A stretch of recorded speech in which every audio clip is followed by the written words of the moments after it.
पूर्णमदः पूर्णमिदं पूर्णात् पूर्णमुदच्यते पूर्णस्य पूर्णमादाय पूर्णमेवावशिष्यते। ॐ शान्ति शान्ति शान्तिः। ॐ गुरुर्ब्रह्मा गुरुर्विष्णुर्गुरुर्देवो महेश्वरः गुरुसाक्षात् परं ब्रह्म तस्मै श्रीगुरवे नमः। शङ्करं शङ्कराचार्यं केशवं बादरायणं सूत्रभाष्यकृतौ वन्दे भगवन्तौ पुनः पुनः। ईश्वरो गुरुरात्मेति मूर्तिभेदविभागिने व्योमवद्व्याप्तदेहाय दक्षिणामूर्तये नमः। सदाशिवसमारम्भां शङ्कराचार्यमध्यमाम् अस्मदाचार्यपर्यन्तां वन्दे गुरुपरम्पराम्। ॐ यो ब्रह्माणं विदधाति पूर्वं यो वै वेदांश्च प्रहिणोति तस्मै तं हदेवमात्मबुद्धिप्रकाशं मुमुक्षुर्वै शरणमहं प्रपद्ये। ॐ शान्ति शान्ति शान्तिः। ॐ असतो मा सद्गमय तमसो मा ज्योतिर्गमय मृत्योर्मामृतं गमय। ॐ शान्ति शान्ति शान्तिः।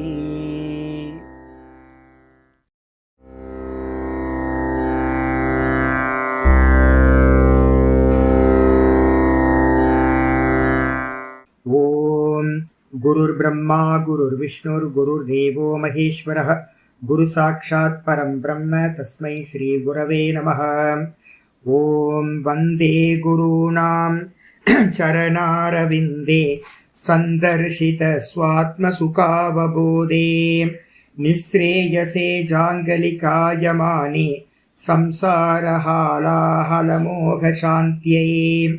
योगेन चित्तस्य पदेन वाचां मलं शरीरस्य च वैद्यकेन योपाकरोत्तं प्रवरं मुनीनां पतञ्जलिं प्राञ्जलिरानतोऽस्मि। आबाहुपुरुषाकारं शङ्खचक्रासिधारिणं सहस्रशिरसं श्वेतं प्रणमामि पतञ्जलिं। यस्त्यक्त्वा रूपमाद्यं प्रभवति जगतो अनेकदानुग्रहाय प्रक्षीणक्लेशराशिर्विषमविषधरो अनेकवक्त्रसुभोगी सर्वज्ञानप्रसूतिर्भुजगपरिकरः प्रीतये यस्य नित्यं देवो ह्येषः स वो व्यात् सितविमलतनुः योगतो योगयुक्तः योगतो योगयुक्तः। ॐ अथ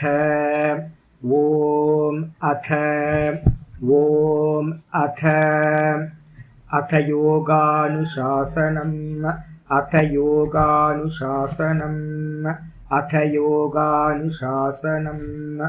योगश्चित्तवृत्तिनिरोधः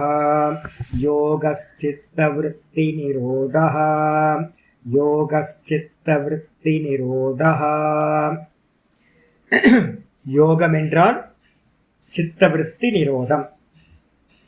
சித்தத்தோட விருத்திகள் எல்லாத்தையும் நீக்கினதுக்கு பிறகுதான் யோகம் சம்பவிக்கும். யோகம்னா சமாதி. அந்த சமாதி பார்த்தீங்கன்னா ரெண்டு விதமா சொல்றோம். சம்பிரஜாதம் அசம்பிரஜாதம் அப்படின்னு ரெண்டு விதமா சொல்கின்றோம்.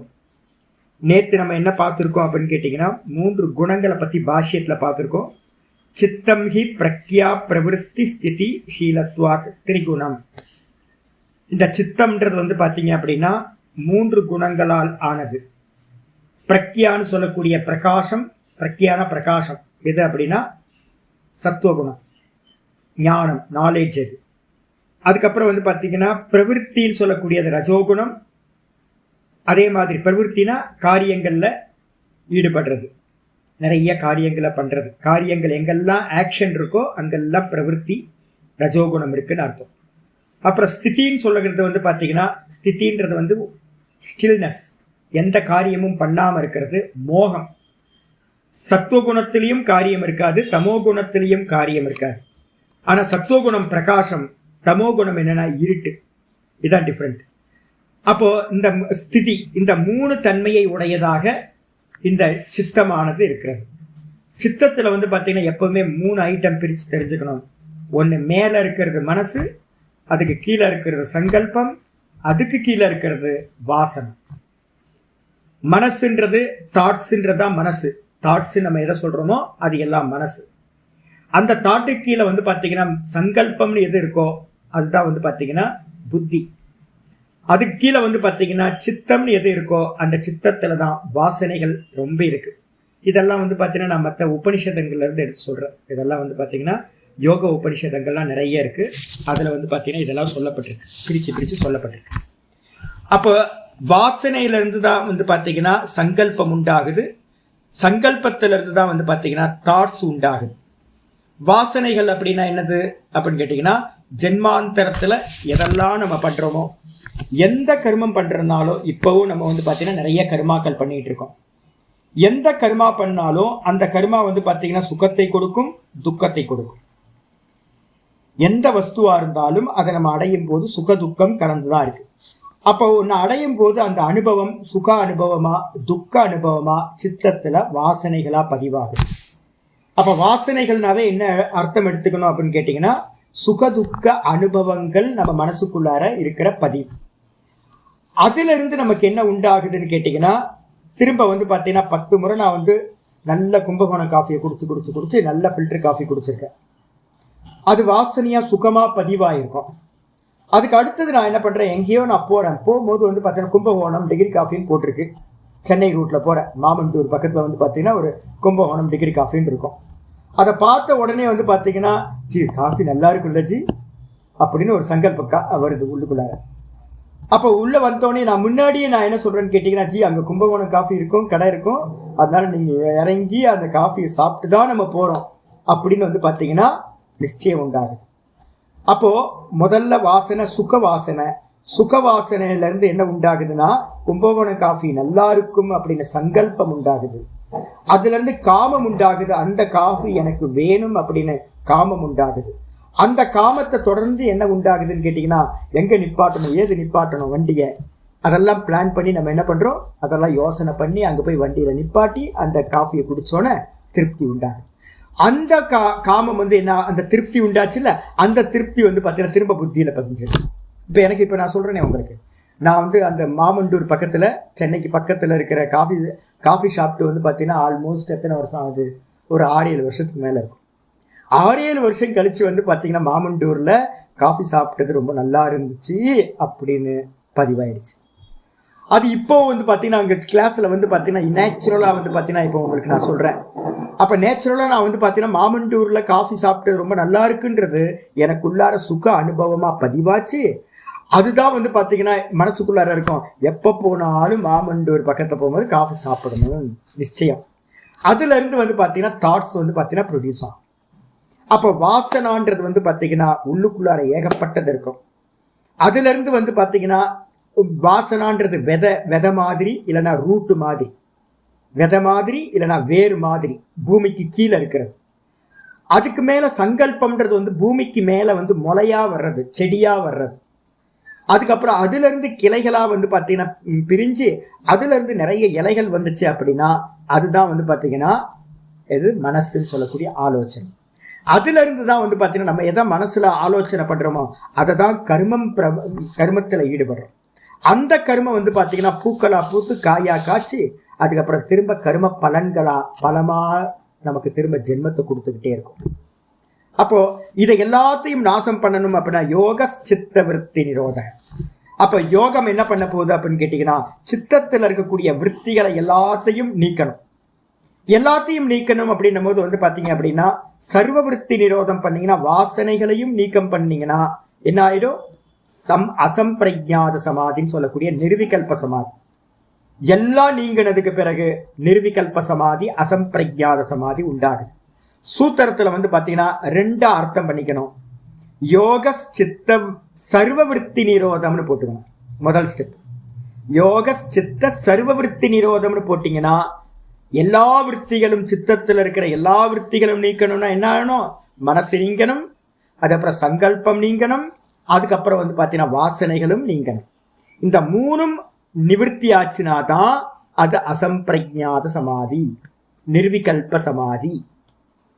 அப்ப ரெண்டாவது ஸ்டெப் என்னன்னு கேட்டீங்கன்னா யோக சித்த விருத்தி நிரோதம்னு எடுத்துக்கிட்டீங்கன்னா அது எதை குறிக்கும்? இண்டிகேட் பண்ணும், சம்பிரஜாத சமாதியை குறிக்கும்.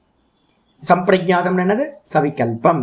சவிகல்பத்தில் வந்து பார்த்தீங்கன்னா எல்லா விற்த்திகளும் நீங்காது, ஏதோ ஒரு விஷயத்தை பற்றின விற்த்திகள் மட்டும் மிச்சம் இருக்கும். மற்றதெல்லாம் நீங்கிறோம், ஆனால் அந்த ஒரு பர்டிகுலர் நம்ம எதை தியானிக்கிறோமோ அந்த வஸ்துவை பற்றின விஷயம் மட்டும் மிச்சம் இருந்துச்சுன்னா அதுக்கு பேர் சவிகல்பம். சவிகல்ப சமாதிகள் எல்லாமே, சம்பிரஜாதம் சொல்றது எல்லாமே ஆப்ஜெக்டில் நடக்கிறது, எப்பவுமே புரிஞ்சுக்கணும். சவிகல்ப சமாதி எல்லாம் வந்து பார்த்தீங்கன்னா சம்பிரஜாத சமாதிகள் எல்லாமே மொத்தம் 6 சொல்லியிருக்கோம். இந்த 6மே வந்து பார்த்தீங்கன்னா ஆத்மாவுக்கு அந்நியமா வெளியில இருக்கக்கூடிய ஆப்ஜெக்ட்ல நடக்கக்கூடியது. அப்போ அதுக்கு அடுத்தது வந்து பார்த்தீங்கன்னா இருக்கக்கூடிய அசம்பிரஜாதம் சொல்லக்கூடிய நிர்விகல்ப சமாதி, அது எங்க சம்பவிக்குது அப்படின்னு கேட்டா செல்ஃப்ல, தான்ல சம்பவிக்கிறது. அந்த தானை வந்து பார்த்தீங்கன்னா இண்டிவிஜுவல் தான்ல சம்பவிச்சதுன்னா அது யோகத்துல சொல்லக்கூடிய சமாதி. அந்த தான் எப்படிப்பட்டது? நிர்குண நிராகாரம். அதுக்கு வந்து பார்த்தீங்கன்னா எந்த நாம ரூப குணங்களும் இல்லை. அப்ப நிர்விகல்பம் அப்படின்னா எந்த கல்பனையும் இல்லாதது நிர்விகல்பம். கல்பம்ன்றதுக்கு அர்த்தம் கல்பனா. எது கல்பனா? நாம ரூபம் தான் கல்பனா. அப்ப எந்த ஒரு கல்பனைகளும் இல்லாமல், நாமம் ரூபம் குணம் எதுவுமே இல்லாம தானா நின்னீங்க அப்படின்னா அது யோகத்துல சமாதின்னு சொல்லப்படுது. அதான் நிர்விகல்ப சமாதின்னு பேர் யோகத்துல.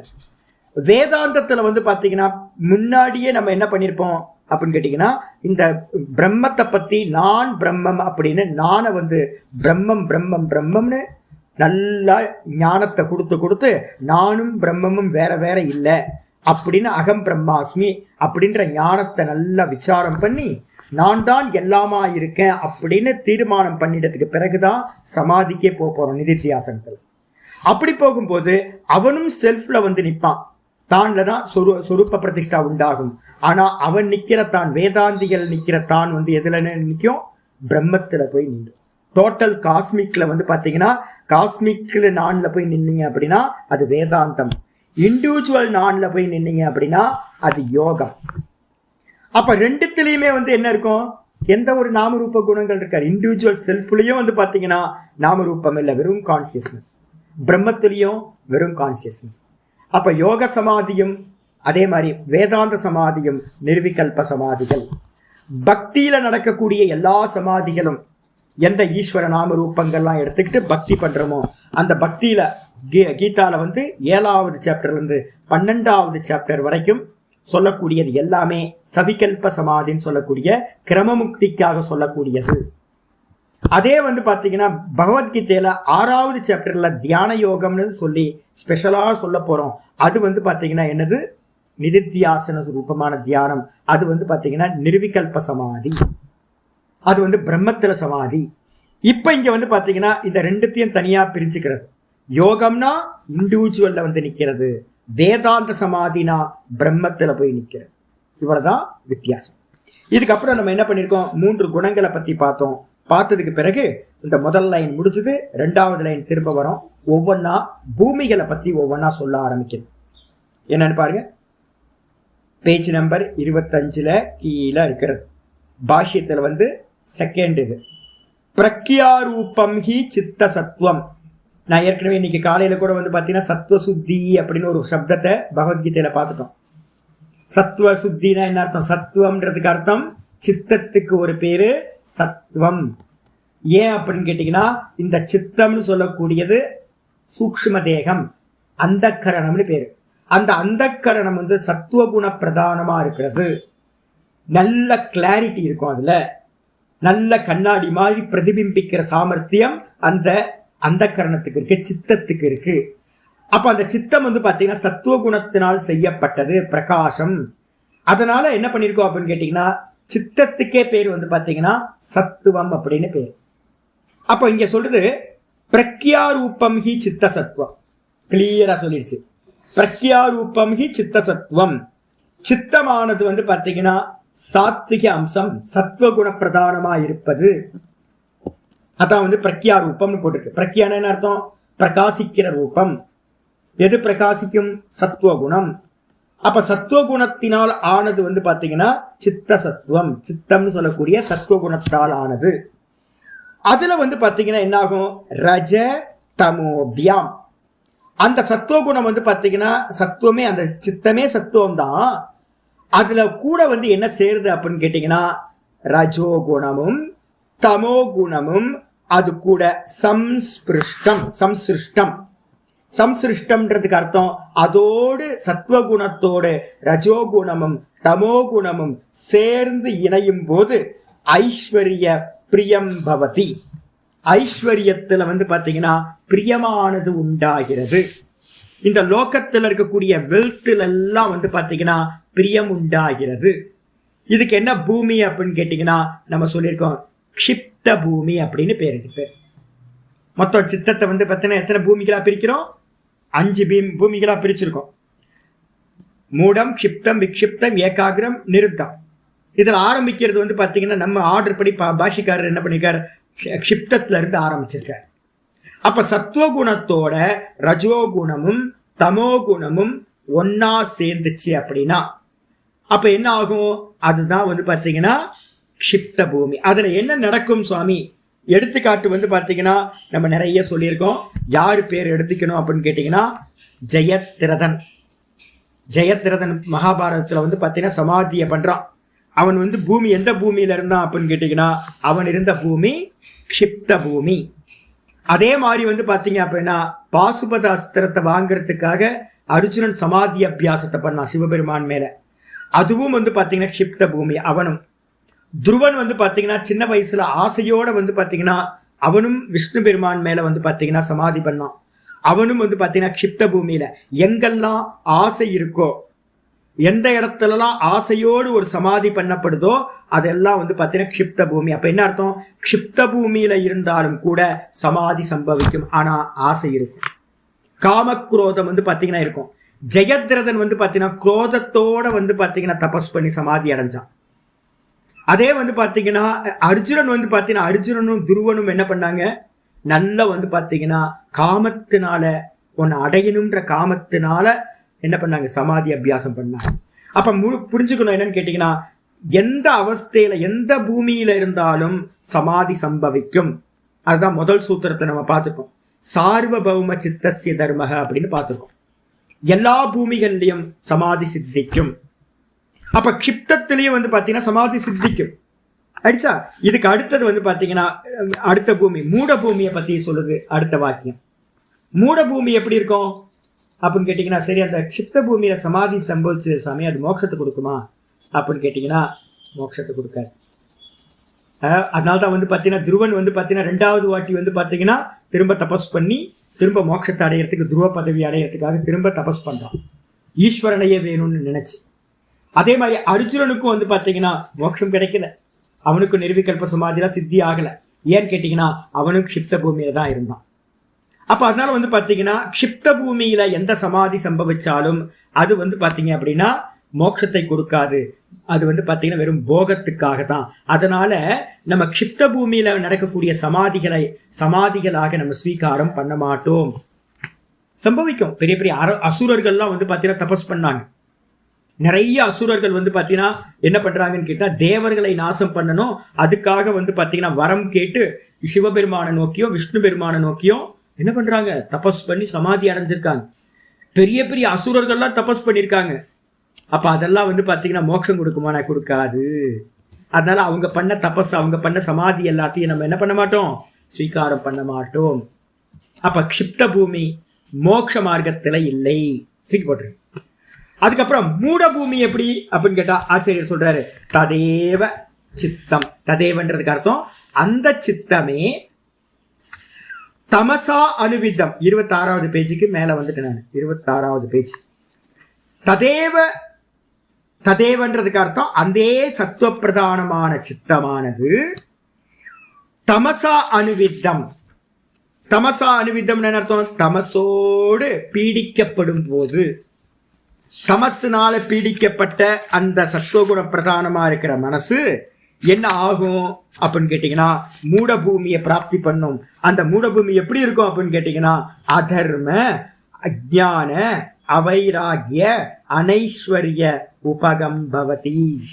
அப்ப சத்துவகுணம் வந்து பாத்தீங்கன்னா என்ன ஆயிடும்? ரொம்ப கம்மியா போயிடும். சத்துவகுணம் வந்து பாத்தீங்கன்னா 5% சத்துவகுணம், தமோகுணம் ரஜோகுணம் வந்து 20%, 70% வந்து பாத்தீங்கன்னா தமோகுணம் ஆயிடுச்சு. அப்ப 70% தமோகுணம் ஆயிடுச்சு அப்படின்னா, நம்ம ஸ்லம் ஏரியாலெல்லாம் பார்க்குறோம்ல, நிறைய பேர் வந்து பார்த்தீங்கன்னா சோம்பலா இருப்பாங்க, அழுக்கா இருப்பாங்க, எந்த காரியத்தையும் பண்ண மாட்டான், அப்படியே சோம்பலோட இருந்துகிட்டு இருக்கிறது, தூக்கத்திலேயே இருப்பாங்க, அழுக்கா இருப்பாங்க, எந்த இதுவும் இருக்காது, விவேகமே தெரியாது, என்ன பண்ணணும் என்ன பண்ணக்கூடாதுன்னு விவேகமே தெரியாது. அப்படிப்பட்ட அந்த பூமி வந்து பார்த்தீங்கன்னா மூட பூமி. அதுல என்ன ஆகும்? அதர்மம் நிறைஞ்சிருக்கும். சிந்தனைகள் எல்லாம், அந்த தாட் எல்லாம் எப்படி இருக்குன்னா அதர்மமான தாட்டா வந்துகிட்டு இருக்கும். அதே மாதிரி அஜ்ஞானம். அஜ்ஞானம்னா என்ன அர்த்தம்? எது எது செய்ய வேண்டியது, எது செய்ய வேணாம், எது நல்லது எது கெட்டது அப்படின்னு பிரிச்சு அறியக்கூடிய ஞானம் இருக்கவே இருக்காது. விவேக அறிவு இல்லாம போயிடும்.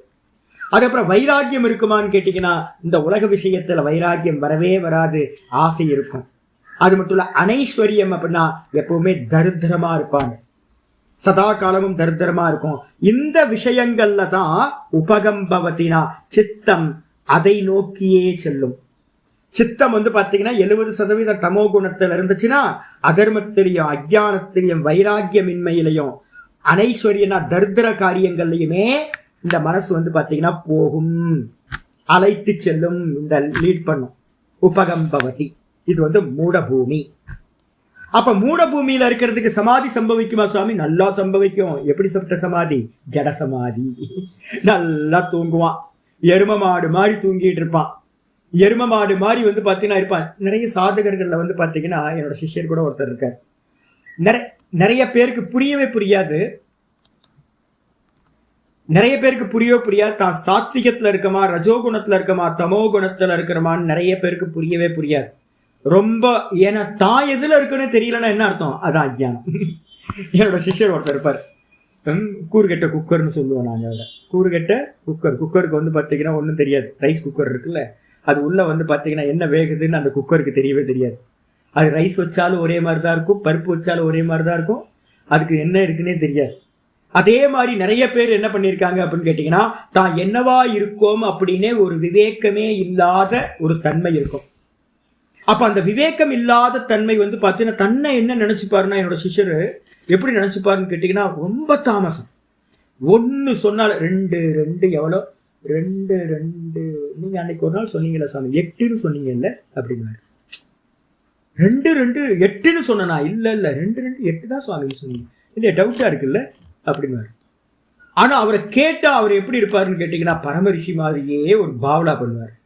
பரமரிஷியா வந்து பாத்தீங்க அப்படின்னா எப்படி அப்படின்னா சத்துவத்துல, உத்கிருஷ்டமான சத்துவத்துல இருக்கிற மாதிரி அவர் சொல்லுவார். என்னன்னு கேட்டீங்கன்னா, எனக்கு சாமி சொல்றதெல்லாம் வந்து பாத்தீங்கன்னா ஏற்கனவே எனக்கு அனுபவம் ஆயிடுச்சு, நான் வந்து பாத்தீங்கன்னா சும்மா கேட்டுக்கிட்டு இருக்கேன், செக் பண்றேன், சுவாமிக்கு தெரியுமா இல்லையான்னு செக் பண்ணிட்டு இருக்கேன் அப்படின்னு. சமாதி ஆயிடுச்சா மற்றவங்கள்ட்ட சொல்லிட்டு இருப்பார், எனக்கு 22 முறை சமாதி ஆயிடுச்சு. 2 சிஷ்யர்கள் இருந்தாங்க எனக்கு, 2 சிஷ்யர்கள். ஒருத்தர் வந்து சொல்லுவாரு எனக்கு 22 முறை சமாதி ஆயிடுச்சுன்னு, இன்னொருத்தர் சொல்லுவாரு எனக்கு 10 முறை 15 முறை ஆயிடுச்சு அப்படின்னு. போட்டி போட்டுட்டு சொல்லுவாங்க. என்ன சமாதி அப்படின்னு கேட்டீங்கன்னா, தாமசம், மூட சமாதி. மூடத்திலையும் எப்படி இருக்கும் அப்படின்னு கேட்டீங்கன்னா, ரெண்டுமே சமாதி மாதிரியே இருக்கும். உத்கிருஷ்டமான சத்துவகுணத்தோட லாஸ்ட் எண்ட் 98% சத்துவகுணம் இருக்கும்போது என்ன சமாதி சம்பவிக்குமோ அதே மாதிரி வந்து பாத்தீங்கன்னா தமோ குணம் 70-75% இருந்துச்சுன்னா அங்கேயும் சமாதி மாதிரியே ஒரு நிலை கிடைக்கும். திருவண்ணாமலைக்கு வந்தீங்க அப்படின்னா ரமணாசிரமம் பக்கத்துல நிறைய பேர் புதுசா வருவாங்க. நிறைய பேர் வந்து பாத்தீங்கன்னா அந்த தாமசத்துல மாட்டிக்கிட்டு என்ன பண்ணுவாங்கன்னு கேட்டீங்கன்னா, அப்படியே ஸ்டில்னஸ்ல இருப்பாங்க, இப்படியே இருப்பான், சில மாதிரி இருப்பான். இந்த கழுதை வந்து பாத்தீங்கன்னா செவுத்த பார்த்துட்டு நிற்கும் பார்த்தீங்களா, அதே மாதிரி வந்து பாத்தீங்கன்னா இவன் சில மாதிரியே இருப்பான். பார்த்தா இவன் நினைச்சுக்கிட்டு இருப்பான் என்னன்னு கேட்டீங்கன்னா, நான் வந்து பாத்தீங்கன்னா நான் சமாதி அவஸ்தையில இருக்கேன், ரமணர் மாதிரி இருக்கேன்னு. ஆனா என்ன ஆகும்னு கேட்டீங்கன்னா, இவன் தமோ குணத்துல இருக்கான்றது இவனுக்கு தெரியவே தெரியாது. அப்ப மூடத்திலையும் வந்து பாத்தீங்கன்னா சமாதி சம்பவிக்கும். அந்த சமாதி என்னன்னு கேட்டீங்கன்னா எது? தாமசம், ஜட சமாதின்னு பேர். அதுவும் மோட்ச கௌட்டியில வருமானா அதுனாலையும் மோட்சம் கிடைக்காது, வாழ்நாள் வீணா போயிடும் உங்களுக்கு. அப்ப அதையும் நம்ம வந்து பாத்தீங்கன்னா ஸ்வீகாரம் செய்ய மாட்டோம். மோட்ச மார்க்கத்துல மூட பூமியில நடக்கிற சமாதிகளை ஸ்வீகாரம் செய்ய மாட்டோம். ஏன் அப்படின்னா அறிவு உண்டாகாது. தூக்கத்துல இருந்து வெளியில வந்தோம், தூக்கத்துல டெய்லி தூக்கத்துல வந்து பாத்தீங்கன்னா சமாதியில தான் இருக்கும். நம்ம தூக்கத்துல வந்து பாத்தீங்கன்னா ஜட சமாதியில தான் இருக்கும். ஆனா காலையில வேக்கப் ஆனோன்னு தன்னை பத்தின அறிவு ஏதாவது உண்டாச்சா யாருக்காவது? அப்படின்னா போதுமே, தூங்கி எந்திரிச்சாவே ஞானி ஆயிடுவோமே. அப்ப எப்படி வந்து டெய்லி நம்ம தூங்குறோம், டீப் ஸ்லீப்ல வந்து சமாதி அவஸ்தையில தான் இருக்கும், ஆனா ஒண்ணுமே தெரியாம இருக்கும். ஏன்னா அந்த தூக்கம்ன்றது வந்து பாத்தீங்கன்னா தமஸ் அப்படின்றதுனால மூடப்பட்டதா இருக்கு, இருட்டுனால க்ளோஸ் பண்ணப்பட்டதுனால அறிவு இல்லை. அதே சமாதி ஜாகிரதத்துல நடக்கிறது, அதான் வந்து பாத்தீங்கன்னா ஜட சமாதி அப்படின்னு பேர். மூட பூமியில நடக்கிறது, அதையும் நம்ம என்ன பண்றோம்? நெகேட் பண்றோம். அதுவும் ஸ்வீகாரம் இல்லை. ரெண்டாவது தூக்கி போட்டுரு. மூணாவது வந்து பாத்தீங்க அப்படின்னா முக்கியமானது வந்து வருது விக்ஷிப்த பூமி. யாரெல்லாம் விக்ஷிப்த பூமி? எல்லாம் கை தூக்குங்க. நம்ம தான் சாதகர்கள் எல்லாம் இந்த விக்ஷிப்த பூமியில இருக்கும். இந்த விக்ஷிப்த பூமியில என்ன அப்படின்னு கேட்டீங்கன்னா 40% வந்து சத்துவ குணம் இருக்கும். 40% வந்து பாத்தீங்கன்னா இல்ல 50% வச்சுக்கு 50% சத்துவ குணம் இருக்கும். அதே மாதிரி 40% ரஜோகுணம் இருக்கும். அப்போ கொஞ்சம் 10% தான் ரஜோகுணம். நம்மகிட்ட எல்லாம் 10% ரஜோகுணம் கம்மியா இருக்கு. சத்துவ குணம் வந்து பாத்தீங்கன்னா 50% இருக்கு. மீதி இருக்கிற 10% என்ன இருக்குன்னா தமோ குணம் இருக்கு. இந்த 3 தான் நம்மளோட பொசிஷன். சத்துவ குணம் 50%, ரஜோகுணம் 40%, தமோ குணம் 10%. இந்த 3 இருக்கிறது. இந்த இடத்துல என்ன சுவாமி ஆகும் அப்படின்னு கேட்டா பாஷ்யத்துல சொல்றாரு ததேவ. ததேவனா அதே சித்தமானது, சத்துவகுண பிரதானமா இருக்கிற சித்தமானது. பிரக்ஷீண மோக ஆபரணம். பிரக்ஷீண மோக ஆபரணம்னா என்ன அர்த்தம்? அதுக்கு முந்தின பூமியில இருந்த மூட பூமியில 70% இருந்துச்சு இல்ல தமோகுணம். அந்த தமோகுணம் வந்து பாத்தீங்கன்னா காலாந்தரத்துல ஜென்மாந்தரத்துல முன்னாடி ஜென்மங்கள்லயோ இல்ல இந்த ஜென்மத்திலயோ நம்ம நிறைய புண்ணிய கர்மா, ஏதோ சங்கம் சேர்க்க, இப்ப என்ன மாதிரி ஒரு சன்னியாசியோட சேர்ந்து நிறைய சத் சங்கம், நிறைய உபாசனை, நிறைய கர்ம காண்டம், நிறைய புண்ணிய கர்மாக்கள், இதெல்லாம் பண்ண பண்ண பண்ண பண்ண அது என்ன ஆகுதுன்னா தமோ குணம் மெதுவா மெதுவா மெதுவா கம்மியாயி கம்மியாயி கம்மியாயி இதெல்லாம் நான் பார்த்துருக்கேன். வரும்போது தமோ குணமா வருவாங்க. நல்ல சங்கம் சேர்ந்துச்சு அப்படின்னா அந்த தமோ குணம் மெதுவா மெதுவா கம்மியாயி மெதுவா மெதுவா மெதுவா ரஜோகுணம் வந்து அது மெதுவா மெதுவா சத்துவகுணம் மேல போயிட்டே இருக்கும். நல்ல உத்கிருஷ்டமான ஆட்கள் ஆயினவங்களாம் நிறைய பேர் இருக்காங்க. சங்கம் ரொம்ப முக்கியம். அப்ப எப்போ வந்து பாத்தீங்கன்னா அந்த சித்தம் என்ன ஆகுதுன்னு கேட்டீங்கன்னா பிரக்ஷீண மோக ஆவரணம். பாஷ்யத்தை நல்லா கவர் பண்ணிட்டே வாங்க. ததேவன்றதுக்கு அர்த்தம் அந்த சித்தமே, சத்துவகுண பிரதானமா இருக்கக்கூடிய அந்த சித்தமே பிரக்ஷீண மோக ஆவரணம். பிரக்ஷீணம்ன்றதுக்கு அர்த்தம் நல்லா நஷ்டமாச்சு. எது நஷ்டமாச்சு? நாசமாச்சு. மோக ஆவரணம். மோக ஆவரணம்னு என்ன அர்த்தம்? தமோகுணம். இந்த தமோகுணம் வந்து பாத்தீங்கன்னா என்ன பண்ணும்? மறைப்பு. மோகம்னா என்ன அர்த்தம்? விவேகம் இல்லாதது. ஆவரணம்னா என்ன அர்த்தம்? மறைக்கிறது. அப்ப நம்ம புத்தி வந்து பாத்தீங்கன்னா என்ன இருக்குன்னா நான் அப்படின்ற அறிவு வந்து பாத்தீங்கன்னா நான் அப்படின்ற அந்த கான்சியஸ்னஸ் இந்த தமோ குணத்தினால என்ன ஆயிருந்துச்சு? மூடி மறைக்கப்பட்டு என்னாச்சு? விவேகம் இல்லாம இருந்துச்சு. அந்த விவேகம் இல்லாத அந்த தமோ குணமானது பிரக்ஷீண நல்லா மெதுவா மெதுவா மெதுவா புண்ணிய கர்மங்கள்னாலையும் அனுஷ்டானத்தினாலையும் க்ஷீணமாயி க்ஷீணமாயி க்ஷீணமாயி மோகம் பங்கமாகுது. மோகம் பங்கமாகும் போது என்ன ஆகுதுன்னா சர்வதக பிரத்யோதமானம். சர்வதக அப்படின்னா தன்னை சுத்தி இருக்கிறதுல எல்லாத்திலையும் அவனுக்கு என்ன தெரிய ஆரம்பிக்குது? 50% சத்துவகுணம் வந்துருச்சு. மூட பூமியில எவ்வளவு இருந்துச்சு? 5% இருந்துச்சு. அதே விக்ஷிப்த பூமியில எவ்வளவு இருந்துச்சு? 10-15% இருந்துச்சு. அது வந்து பாத்தீங்கன்னா மெதுவா மெதுவா 50% சத்துவகுணம் வந்தோன இப்ப நமக்கு எல்லாத்துக்கும் சத்துவகுணம் வந்த மாத்திரத்துல என்ன தெரியுது அப்படின்னு கேட்டீங்கன்னா தெரியுது சாமி, என்னை சுத்தி இருக்கிறதெல்லாம் பார்க்கிறேன் சுவாமி, எனக்கு தெரியுது சுவாமி. சர்வத்தக பிரத்யோதமான. சர்வத்தகன்றதுக்கு அர்த்தம் தன்னை சுத்தி இருக்கிற எல்லா விஷயங்கள்லையும் தான் யார், தனக்கு அந்நியமா இருக்கிற இந்த தேகம் என்ன, இந்த உலகம் என்ன அப்படின்ற எல்லா விஷயத்திலையும் பிரத்யோதமானம் அப்படின்னா பிரகிருஷ்ட ரூபேன தியோதமான் நல்ல முறையில பிரகாசத்தை அடையுது. சுத்தி இருக்கிறதெல்லாம் பாக்குறேன், லைட்டை போட்டு, லைட் என்ன பிரச்சனை அப்படின்னு கேட்டீங்கன்னா 60 வாட்ஸ் 50 வாட்ஸை போட்டேன், லைட் வந்து இன்னும் 100 வாட்ஸ் ஆகலை. அப்ப 100 வாட்ஸ் இல்லாத பல்பு போட்டோம்னா எப்படி வந்து பாத்தீங்கன்னா சுத்தி இருக்கிறதா தெரியுதா, தெரியுது, ஆனா வந்து பாத்தீங்க அப்படின்னா இன்னும் பிரைட் ஆகல. ஆனா தெரியுதா, ஆமா சுத்தி இருக்கிறது எல்லாம் தெரியுது, ரூம்ல இருக்கிற எல்லாத்தையும் நான் பாக்குறேன். 50 வாட்ஸ் பல்பு. அதுல வந்து பாத்தீங்கன்னா பிரத்யோதமாதம் அணுவித்தம் ரஜோமாத்திரையா அணுவித்தம் எத்தனை பெர்சன்டேஜ் இருக்கு, 40% ரஜோகுணம் இருக்கு. 50% வந்து பாத்தீங்கன்னா சத்துவகுணம், அது கூட வந்து பாத்தீங்கன்னா 40% வந்து ரஜோகுணத்தினால பீடிக்கப்படுது, ஆக்கிரமிச்சதுனால என்ன இருக்குன்னு கேட்டா ரஜோமாத்திரைனா ரஜோகுணத்தினால என்ன நடக்கும். ரஜோகுணம் என்ன பண்ணும் சொல்லியிருக்கேன், காம ஏஷ குரோத ஏஷ ரஜோகுண சமுத்பவ. கீதால வந்து பாத்தீங்கன்னா ஸ்லோகம் தெளிவா சொல்லுது. இந்த ரஜோகுணம் என்ன பண்ணும், காமத்தையும் குரோதத்தையும் உண்டு பண்ணும். எந்தெந்த விஷயத்துல காம குரோதம் உண்டாகும் அப்படின்னு கேட்டீங்கன்னா சில சமயம் ரஜோகுணம் அதிகமாகும் போது இந்த 40% என்ன பண்ணும், சில சமயம் வந்து பாத்தீங்கன்னா டிஃபரெண்ட் ஆகும். சத்துவகுணம் 40 ஆகும், ரஜோகுணம் 50 ஆகும். சில சமயம் ரஜோகுணம் வந்து 40 ஆகும், இந்த சத்துவகுணம் 50 ஆகும். இந்த 50 40 சத்துவகுணம் ரஜோகுணம் மேல கீழே ஆகும் போது என்ன நடக்கும் தெரியுங்களா, சத்துவகுணம் 50 இருக்கும் போது தர்ம காரியங்கள் எல்லாம் பிரவருத்தி பண்ணுவீங்க. அதான் ஆச்சாரியர் சொல்றாரு. அப்படி ஆகும்போது என்ன ஆகும் அப்படின்னு கேட்டீங்கன்னா இந்த சத்துவகுணம் என்ன பண்ணும், நிறைய பண்டிதர்கள். அப்ப வந்து பாத்தீங்கன்னா இந்த உலகத்துல வந்து நிறைய நல்லவங்க இருக்காங்க, நிறைய நல்லவங்க. நம்ம சொல்றதெல்லாம் இந்த விக்ஷிப்த பூமின்றதுல நம்ம சொல்றோம்ல, அவர் தர்மவான், நம்ம சொல்றோம் அவர் தர்மவான், ரொம்ப நல்ல பெர்சன், நல்ல குணவான். அப்ப 50% வந்து பாத்தீங்கன்னா சத்துவகுணம் இருக்கா, அந்த சத்துவகுணம் 50% இருக்கிறதுனால அவங்க சிந்தனை எல்லாமே எதுல போகும் அப்படின்னா தர்ம காரியங்கள்லயே சிந்தனை போகும். ஆனா காரியமா, ஆமா காரியம் இழுத்து போட்டு காரியத்தை பண்ணிட்டு இருப்பாங்க. எவ்வளவு ஊர்ல எத்தனை பேர் நல்லவங்க இருக்காங்க, எவ்வளவு பெரிய கோயில்லாம் கட்டியிருக்காங்க. கோயில்லாம் பாத்தீங்க அப்படின்னா அவ்வளோ நல்ல காரியம், எல்லாம் கிரிவலம் போறாங்க, எல்லாம் பூஜைகள்ல ஈடுபடுறாங்க, நிறைய இருக்காங்க. ஆனா சமாதிக்கு போக மாட்டாங்க. என்ன பண்ணுவாங்க, உலகத்துல இருக்கிற நல்ல காரியங்கள்லயே தர்ம காரியங்கள்லயே பிரவருத்தி பண்ணிட்டு இருப்பாங்க.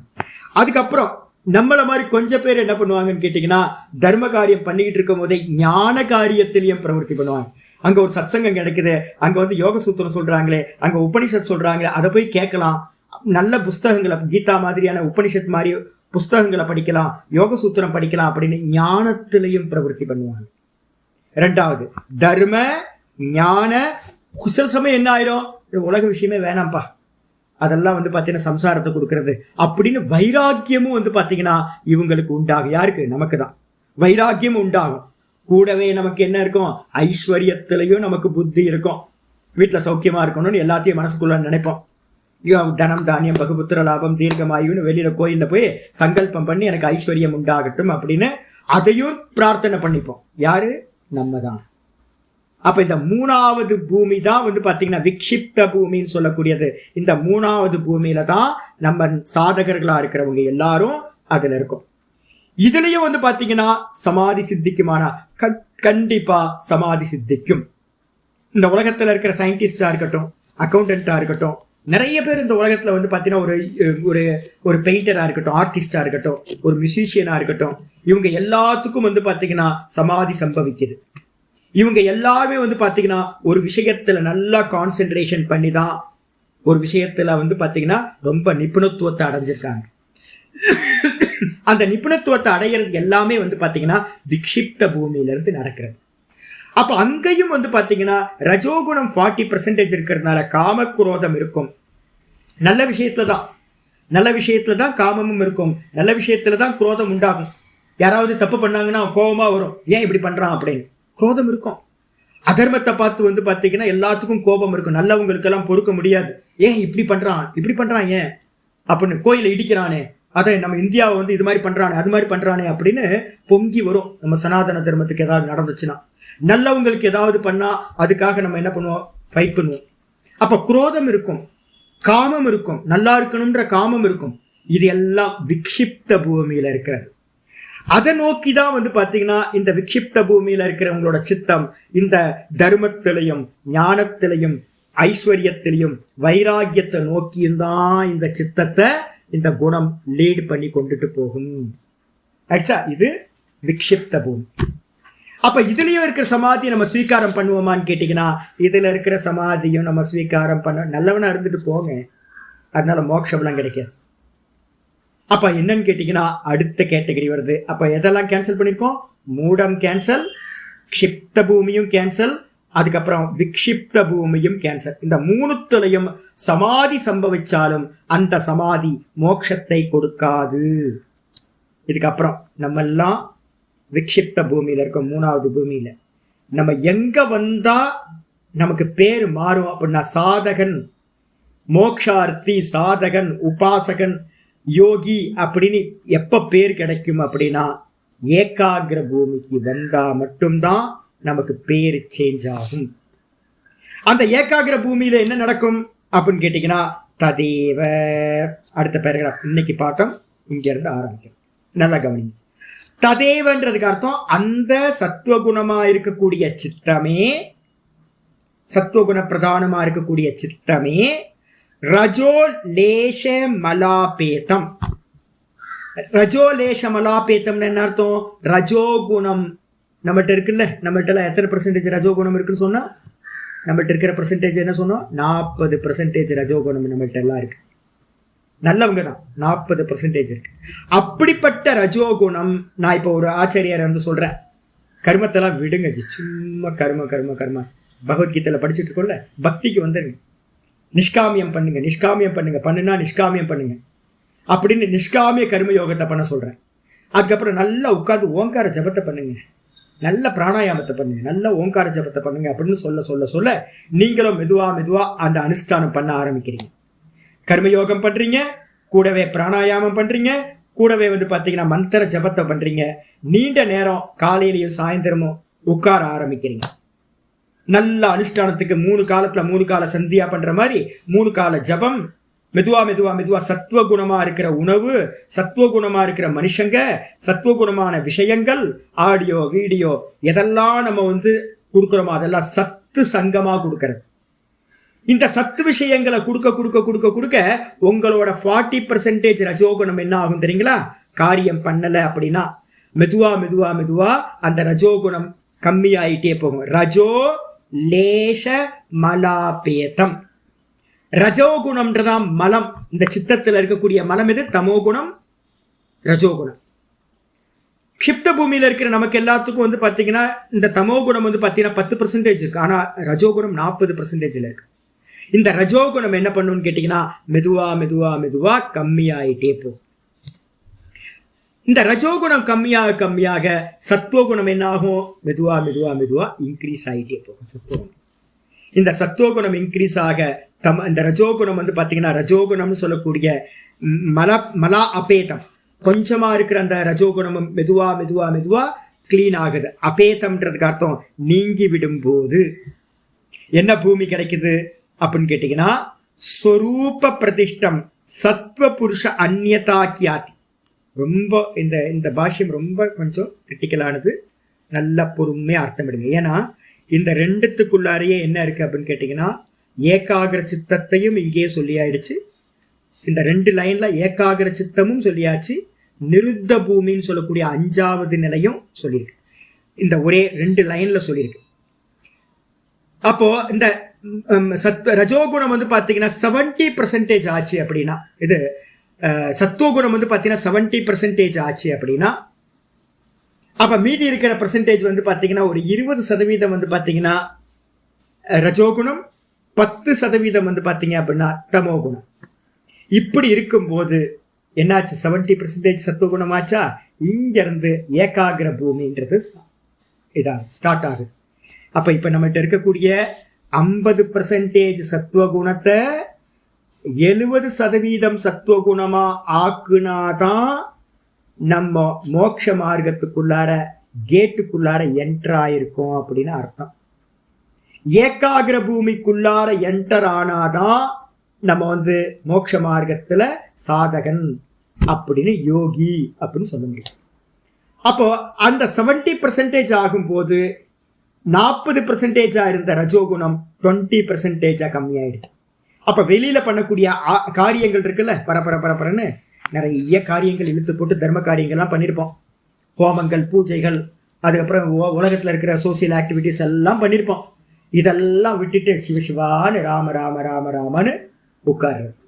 அந்த ராம ராம ராம ராம ஓம் ஓம் ஓம்னு ஒரு அனுஷ்டானத்துல உட்கார ஆரம்பிக்கும் போது 70 75 80 85 90 95 அப்படின்னு இந்த சத்துவகுணம் % இன்க்ரீஸ் ஆகிட்டே போகும்.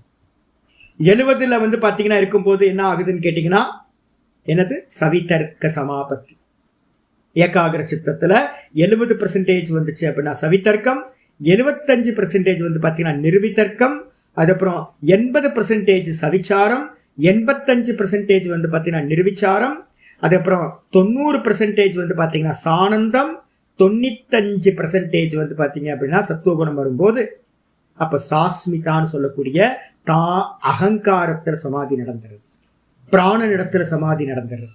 95% சத்துவகுணம் இருக்கும்போது, இப்போ 95% 70 95% சத்துவகுணம் வந்தோன ஆப்ஜெக்ட்ல நடக்கக்கூடிய சமாதிகள் எல்லாமே பூர்த்தி ஆகுது. அந்த இடத்துல என்ன நடக்குது அப்படின்னு கேட்டா சொரூப பிரதிஷ்டம். அப்ப அந்த புருஷன் எப்படி இருக்கான் அப்படின்னு கேட்டீங்கன்னா, சொரூபத்துல வந்து பாத்தீங்கன்னா நிலை பெறுகின்றான். எந்த சொரூபம்? தான் அப்படில நிலை பெற்றான். ஆனாலும் வந்து பாத்தீங்கன்னா இருக்கே, இன்னும் கொஞ்சம் இருக்கு, இன்னும் தாண்டி போகல. சொரூப பிரதிஷ்டம் சத்துவ புருஷ அந்நியதாக்கியாதி மாத்திரம். ரொம்ப அற்புதமான வார்த்தை. சத்துவ புருஷ, சத்துவம்ன்றதுக்கு அர்த்தம் என்னது? சித்தம். புருஷன்னா என்ன அர்த்தம்? ஆத்மா. இது சித்தம். இதுக்கு அந்நியமா நான் புருஷனா ஆத்மாவா இருக்க, இது வேற நான் வேற அப்படின்னு பிரிச்சு அறியக்கூடியதுக்கு என்ன பேரு அப்படின்னா அந்நியதா கியாதி.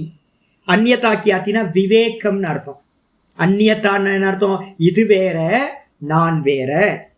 இந்த சித்தம் தான் வந்து பாத்தீங்கன்னா எனக்கு அந்நியமா இருக்கு, இந்த சித்தத்துக்கு அந்நியமா நான் இருக்கின்றேன் அப்படின்னு வந்து பாத்தீங்கன்னா விவேகம் பண்றதுக்கு பேரு நம்ம சொல்றோம்ல ஆத்ம அனாத்ம விவேகம். வேதாந்தத்துல என்ன யூஸ் பண்றோம்? ஆத்ம அனாத்ம விவேகம். அதே ஆத்ம அனாத்ம விவேகம் தான் வந்து பாத்தீங்கன்னா இங்க சொல்லப்படுது. எப்படி அப்படின்னா நான் வேற இது வேற. இதுக்கு என்ன பேரு? யோகத்துல என்ன டெர்மினாலஜி யூஸ் பண்ண போறோம்? ரெண்டுத்துக்கும் கரெக்டான டெர்மினாலஜி இது பண்ணிக்கிட்டே வாங்க. ஆத்ம அனாத்ம விவேகம்னு எதை நம்ம வந்து பாத்தீங்கன்னா வேதாந்தத்துல சொல்றோமோ, அனாத்மன எது? மாயா தத்துவம். சித்தம் தான் அனாத்மா. சித்தம் தான் ப்ரொஜெக்டர். சித்தம் தான் எல்லாத்தையும் ப்ரொஜெக்ஷன் பண்ணுது. இது அனாத்மா, இது அனாத்மான்னு வெளியில சொல்றதெல்லாம் இருக்குல்ல, அதை காட்டிலும் இந்த எல்லா விஷயத்தையும் தெரியப்படுத்துறது, ப்ரொஜெக்ஷன் பண்ணுறது எது? இந்த சித்தம். அப்ப சித்தத்தை தான் நம்ம இந்த ஹாஸ்டல வந்து பாத்தீங்கன்னா இது நான் இல்லைன்னு நம்ம தூக்கி போடணும். அதனால வேதாந்தத்துல வந்து பாத்தீங்கன்னா கடைசியில நம்ம எதை தூக்கி போட போறோம்? இந்த மனம் நான் இல்லை, அந்த கரணம் நான் இல்லை அப்படின்னு எனக்கு அந்நியமானது இது அப்படின்னு நம்ம வேதாந்தத்துல எந்த ஆத்ம அனாத்ம விவேகத்தை சொல்றோமோ அதே ஆத்ம அனாத்ம விவேகம் தான் யோகத்துல சத்துவ புருஷ அந்நியதாக்கியாத்தின்ற பேர்ல சொல்லப்படுது. சத்துவம்னா சித்தம், மனசு, புருஷன் அப்படின்னா ஆத்மா. இந்த ரெண்டுத்திலையும் இது வேற இது வேறன்னு சொல்லக்கூடிய அந்நியதா கியாத்தின்றதுக்கு அர்த்தம் அறிவு, ஞானம். இது வேற இது வேறன்னு பிரிச்சு அறியக்கூடிய விவேக ஞானமானது இந்த 95% வந்தோன உண்டாகிறது. இந்த அந்நியதாக்கியாதி மாத்திரம். அது வரைக்கும் என்ன பண்ணுங்க, அந்த கமா போட்டு என்ன பண்ணுங்க, ஒரு கோடு போட்டு பிரிச்சுக்குங்க. அந்நியதாக்கியாதி மாத்திரம் இருக்குல்ல, அது வரைக்கும் ஏகாகிர பூமி. அது வரைக்கும் என்னது? ஏகாகிர பூமியில சம்பவிக்கிறது. அப்ப என்ன அர்த்தம்னு கேட்டீங்கன்னா, ஏகாகிர பூமி வந்து பாத்தீங்கன்னா மொத்தம் 4 பிரிக்க போறோம். அந்த ஒன் லைனை ஏகாகிர பூமி வந்து பாத்தீங்கன்னா அதில் வந்து பார்த்தீங்கன்னா நமக்கு அறிவு உண்டாகிறது வந்து பார்த்தீங்கன்னா 4 வெரைட்டியாக பிரிக்க போகிறோம், பின்னாடி சொல்ல போகிறோம். ஆனால் இப்போவே எழுதி வச்சுக்கங்க. கீழே ஸ்பேஸ் கொடுத்துருக்கு, அந்த ஸ்பேஸில் வந்து பார்த்தீங்கன்னா நல்லா கீழே வந்து எழுதிக்கங்க. ஏகாகிரத்தை வந்து பார்த்தீங்கன்னா 4ஆக பிரிக்கிறோம். ஏகாகிர பூமியை 4ஆக பிரிக்கிறோம். ஒன்று வந்து பார்த்தீங்க அப்படின்னா பிரதம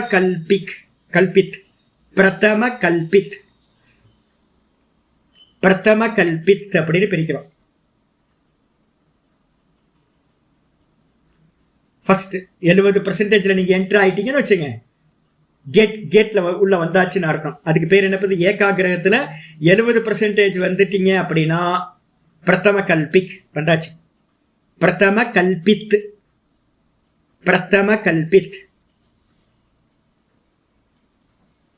வெளியில இருக்கிறதெல்லாம் ஸ்பஷ்டமா தெரிய ஆரம்பிச்சு. நீங்க எதை பார்த்தாலும் வந்து பாத்தீங்கன்னா அதை பத்தின முழு அறிவு கிடைக்க ஆரம்பிச்சு. நல்லா கான்சென்ட்ரேஷன். எதை பார்த்தாலும் வந்து பார்த்தீங்கன்னா இது இப்படிதான் அப்படின்னு தெரியும். பிரதம கல்பித். ரெண்டாவது வந்து பார்த்தீங்கன்னா மதுபூமிக். இந்த பிரதம கல்பித் என்னன்னு கேட்டீங்கன்னா, வெளியில இருக்கக்கூடிய சவிதர்க்கம் நிர்வித்தர்க்கம் வந்து பார்த்தீங்கன்னா, சவிதர்க்கம் நிர்வித்தர்க்கம் இந்த ரெண்டும் வந்து பார்த்தீங்க அப்படின்னா பிரதம கல்பித்துக்குள்ளார வந்துடும். அதுக்கப்புறம் மதுபூமிக் அப்படின்றது வந்து பார்த்தீங்கன்னா சவிச்சாரம் நிர்விச்சாரம் வந்து பார்த்தீங்க அப்படின்னா, சவிச்சாரம் நிர்விச்சாரம் இந்த ரெண்டும் வந்து பார்த்தீங்க அப்படின்னா மதுபூமிக்குல வந்துடும். சவிச்சாரம் நிர்விச்சாரம் இதை ரெண்டுத்தையும் மதுபூமிக்குல போட்டுருணும். அதுக்கு அடுத்தது வந்து பார்த்தீங்கன்னா மூணாவது பிரக்ஞா ஜோதி அப்படின்னு பேர். பிரக்ஞா ஜோதின்றது வந்து பார்த்தீங்கன்னா இந்திரியங்களையும் மனசுலையும் நீங்க சம்யமம் பண்றதுனால உண்டாகிற சானந்த சமாபத்தின்னு ஒன்று சொன்னோம்ல, 5ஆவதா இருக்கிறது சானந்த சமாதி. அது வந்து பார்த்தீங்கன்னா பிரக்ஞா ஜோதின்னு பேர். அதுக்கு பேர் ஏகாகிர பூமியில 3வது இது வந்து பார்த்தீங்கன்னா பிரக்ஞா ஜோதி. அதுக்கப்புறம் அதிக்ராந்த பாவனீய 4வது வந்து பார்த்தீங்கன்னா அதிக்ராந்த பாவனீய. இது என்ன அப்படின்னு கேட்டீங்கன்னா, பிராணன்ல சமாதி ஆச்சுன்னா, நான் அப்படின்னு அகங்காரம் இருக்குல்ல, அந்த அகங்காரத்துல சமாதி நடக்கும்போது அதுக்கு என்ன பேர் வச்சிருக்கோம்? சானந்த சமாபத்திக்கு அடுத்தது சாஸ்மிதா சமாபத்தின்னு சொல்லியிருக்கோம். அந்த சாஸ்மிதா எங்க நடக்குது? சாஸ்மிதானா அகங்காரத்துல பண்ற சமாதி. நான் இருக்கா, அந்த நான்ல அகங்காரம், நான்னா பெரிய நான்ல சைத்தன்யம் இல்லை. நமக்கு அபிமானம் எங்க இருக்கு? பிராணன்ல அபிமானம் இருக்கு, அகங்காரம் இருக்கு. அந்த பிராணன்லையோ இல்ல வந்து பார்த்தீங்கன்னா பிராணன்ல நடக்கக்கூடிய அந்த சமாதிக்கு பேரு சாஸ்மிதா சமாதின்னு பேரு. அந்த சாஸ்மிதா சமாதி தான் வந்து பார்த்தீங்கன்னா அதிக்ராந்த பாவனீயகன்னு பேரு. அப்ப ஏகாகிர பூமியை என்ன பண்றோம்? 4ஆ டிவைட் பண்ணி வச்சிருக்கோம். இந்த இடத்துல என்ன ஆகுதுன்னு கேட்டினா, ஒரு பிராண தத்துவத்துல வந்து நின்னானா அவனை தான் வந்து பார்த்தீங்கன்னா வேதாந்தத்தோட உத்தம அதிகாரின்னு சொல்றோம். அவனுக்கு தான் தத்துவமசி மகா வாக்கியத்தை உபதேசம் பண்றோம்.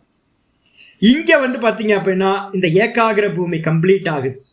கம்ப்ளீட் ஆனோன்னு இதுக்கு அப்புறம் என்ன நடக்குது சுவாமி அப்படின்னா, தர்மமேக தியான உபகம்பவதி.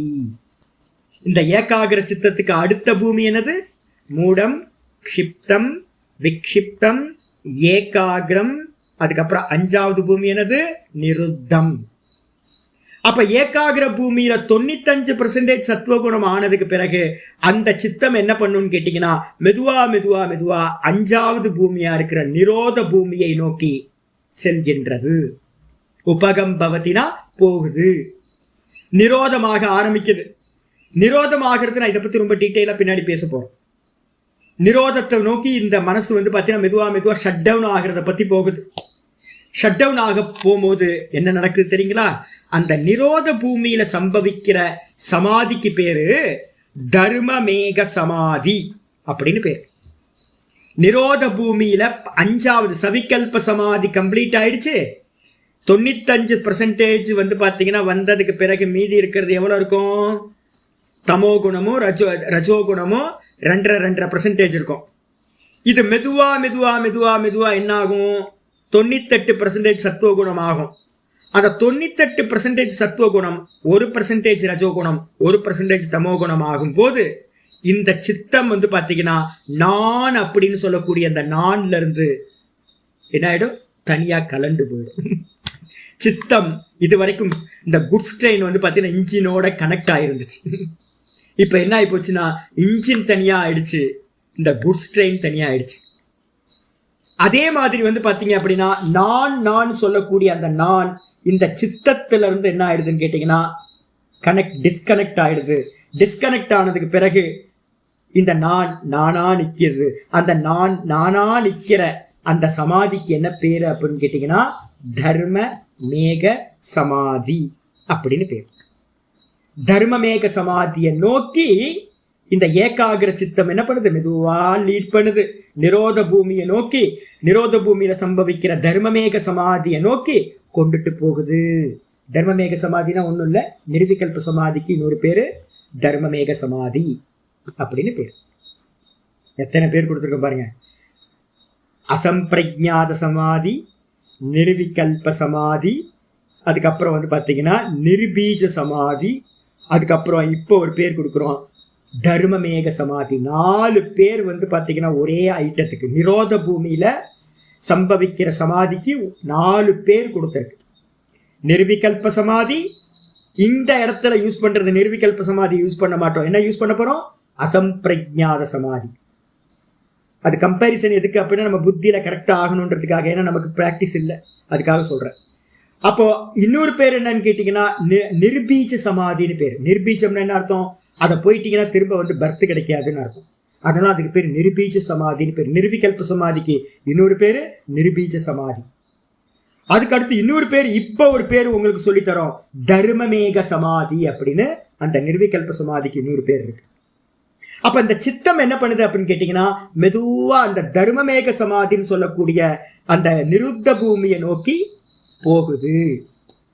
அந்த ஏகாகிர பூமியில என்ன இருக்கு அப்படின்னு கேட்டீங்கன்னா இது வேற நான் வேற, இது வேற நான் வேறன்னு ஒரு அறிவு இருக்கும். அந்த அறிவு இருக்கும். அந்த அறிவு வந்து பார்த்தீங்கன்னா ஏகாகிர சித்தத்தோட பீக்கில் வந்து பார்த்தீங்கன்னா நம்ம 4வது சொன்னோம்ல, 4வது என்னது அதிக்ராந்த பாவனீயகன் இருக்குல்ல. அந்த அதிக்ராந்த பாவனீயகன்னு சொல்லக்கூடிய 4வது ஸ்டேஜில் ஏகாகிர பூமியில நல்லா பீக்கு 98% சத்துவகுணம் வரும்போது என்ன நடக்குது அப்படின்னு கேட்டீங்கன்னா அதுக்கு ஒரு பேர் வைக்கிறோம். அந்த ஏகாகிர சித்தத்துக்கு பரம் பிரசங்கியானம் இது ஆச்சக்ஷதே தியாயினஹ. அந்த ஏகாகிர பூமியில 98% சத்துவகுணம் இருக்கும் போது அந்த இடத்துல வந்து பார்த்தீங்கன்னா அதிக்ராந்த பாவனீயகன் சொல்லக்கூடிய நிலை உண்டாகுது. அதுக்கு வந்து பார்த்தீங்கன்னா தியானம் செய்பவர்கள் யோகிகள் ஒரு பேரு சொல்றாங்க. என்ன பேரு, பரம் பிரசங்கியானம். மேலானது. பரம்னா என்ன அர்த்தம், ரொம்ப மேலானது. பிரன்றதுக்கு அர்த்தம் நன்றாக, சம்யக்கு நல்லா, பிரசம்கியான அறிவுன்னு அர்த்தம். அந்த இடத்துல பரம் பிரசங்கியானம்ன்ற இடத்துல ஸ்பஷ்டமா தெரியும் இது நான் இல்லை, இது சித்தம். எப்படி வந்து பாத்தீங்கன்னா இது பேனா, இது புஸ்தகம் அப்படின்னு நான் எடுத்து பார்க்கறனோ. இப்போ ஏதாவது கன்ஃபியூஸ் ஆச்சா உங்களுக்கு? உங்களுக்கு ஏதாவது கன்ஃபியூஸ் ஆயிருக்கா? இது வேற நான் வேற அப்படின்றதுல ஏதாவது கன்ஃபியூஸ் இருக்கா? நல்லா தெரியுது சுவாமி, இது வேற நான் வேறன்னு ஸ்பஷ்டமா தெரியுது. இந்த விதமா வந்து பாத்தீங்கன்னா சித்தம் வேற நான் வேற அப்படின்னு ஸ்பஷ்டமா ஒரு அறிவு உண்டாகும்.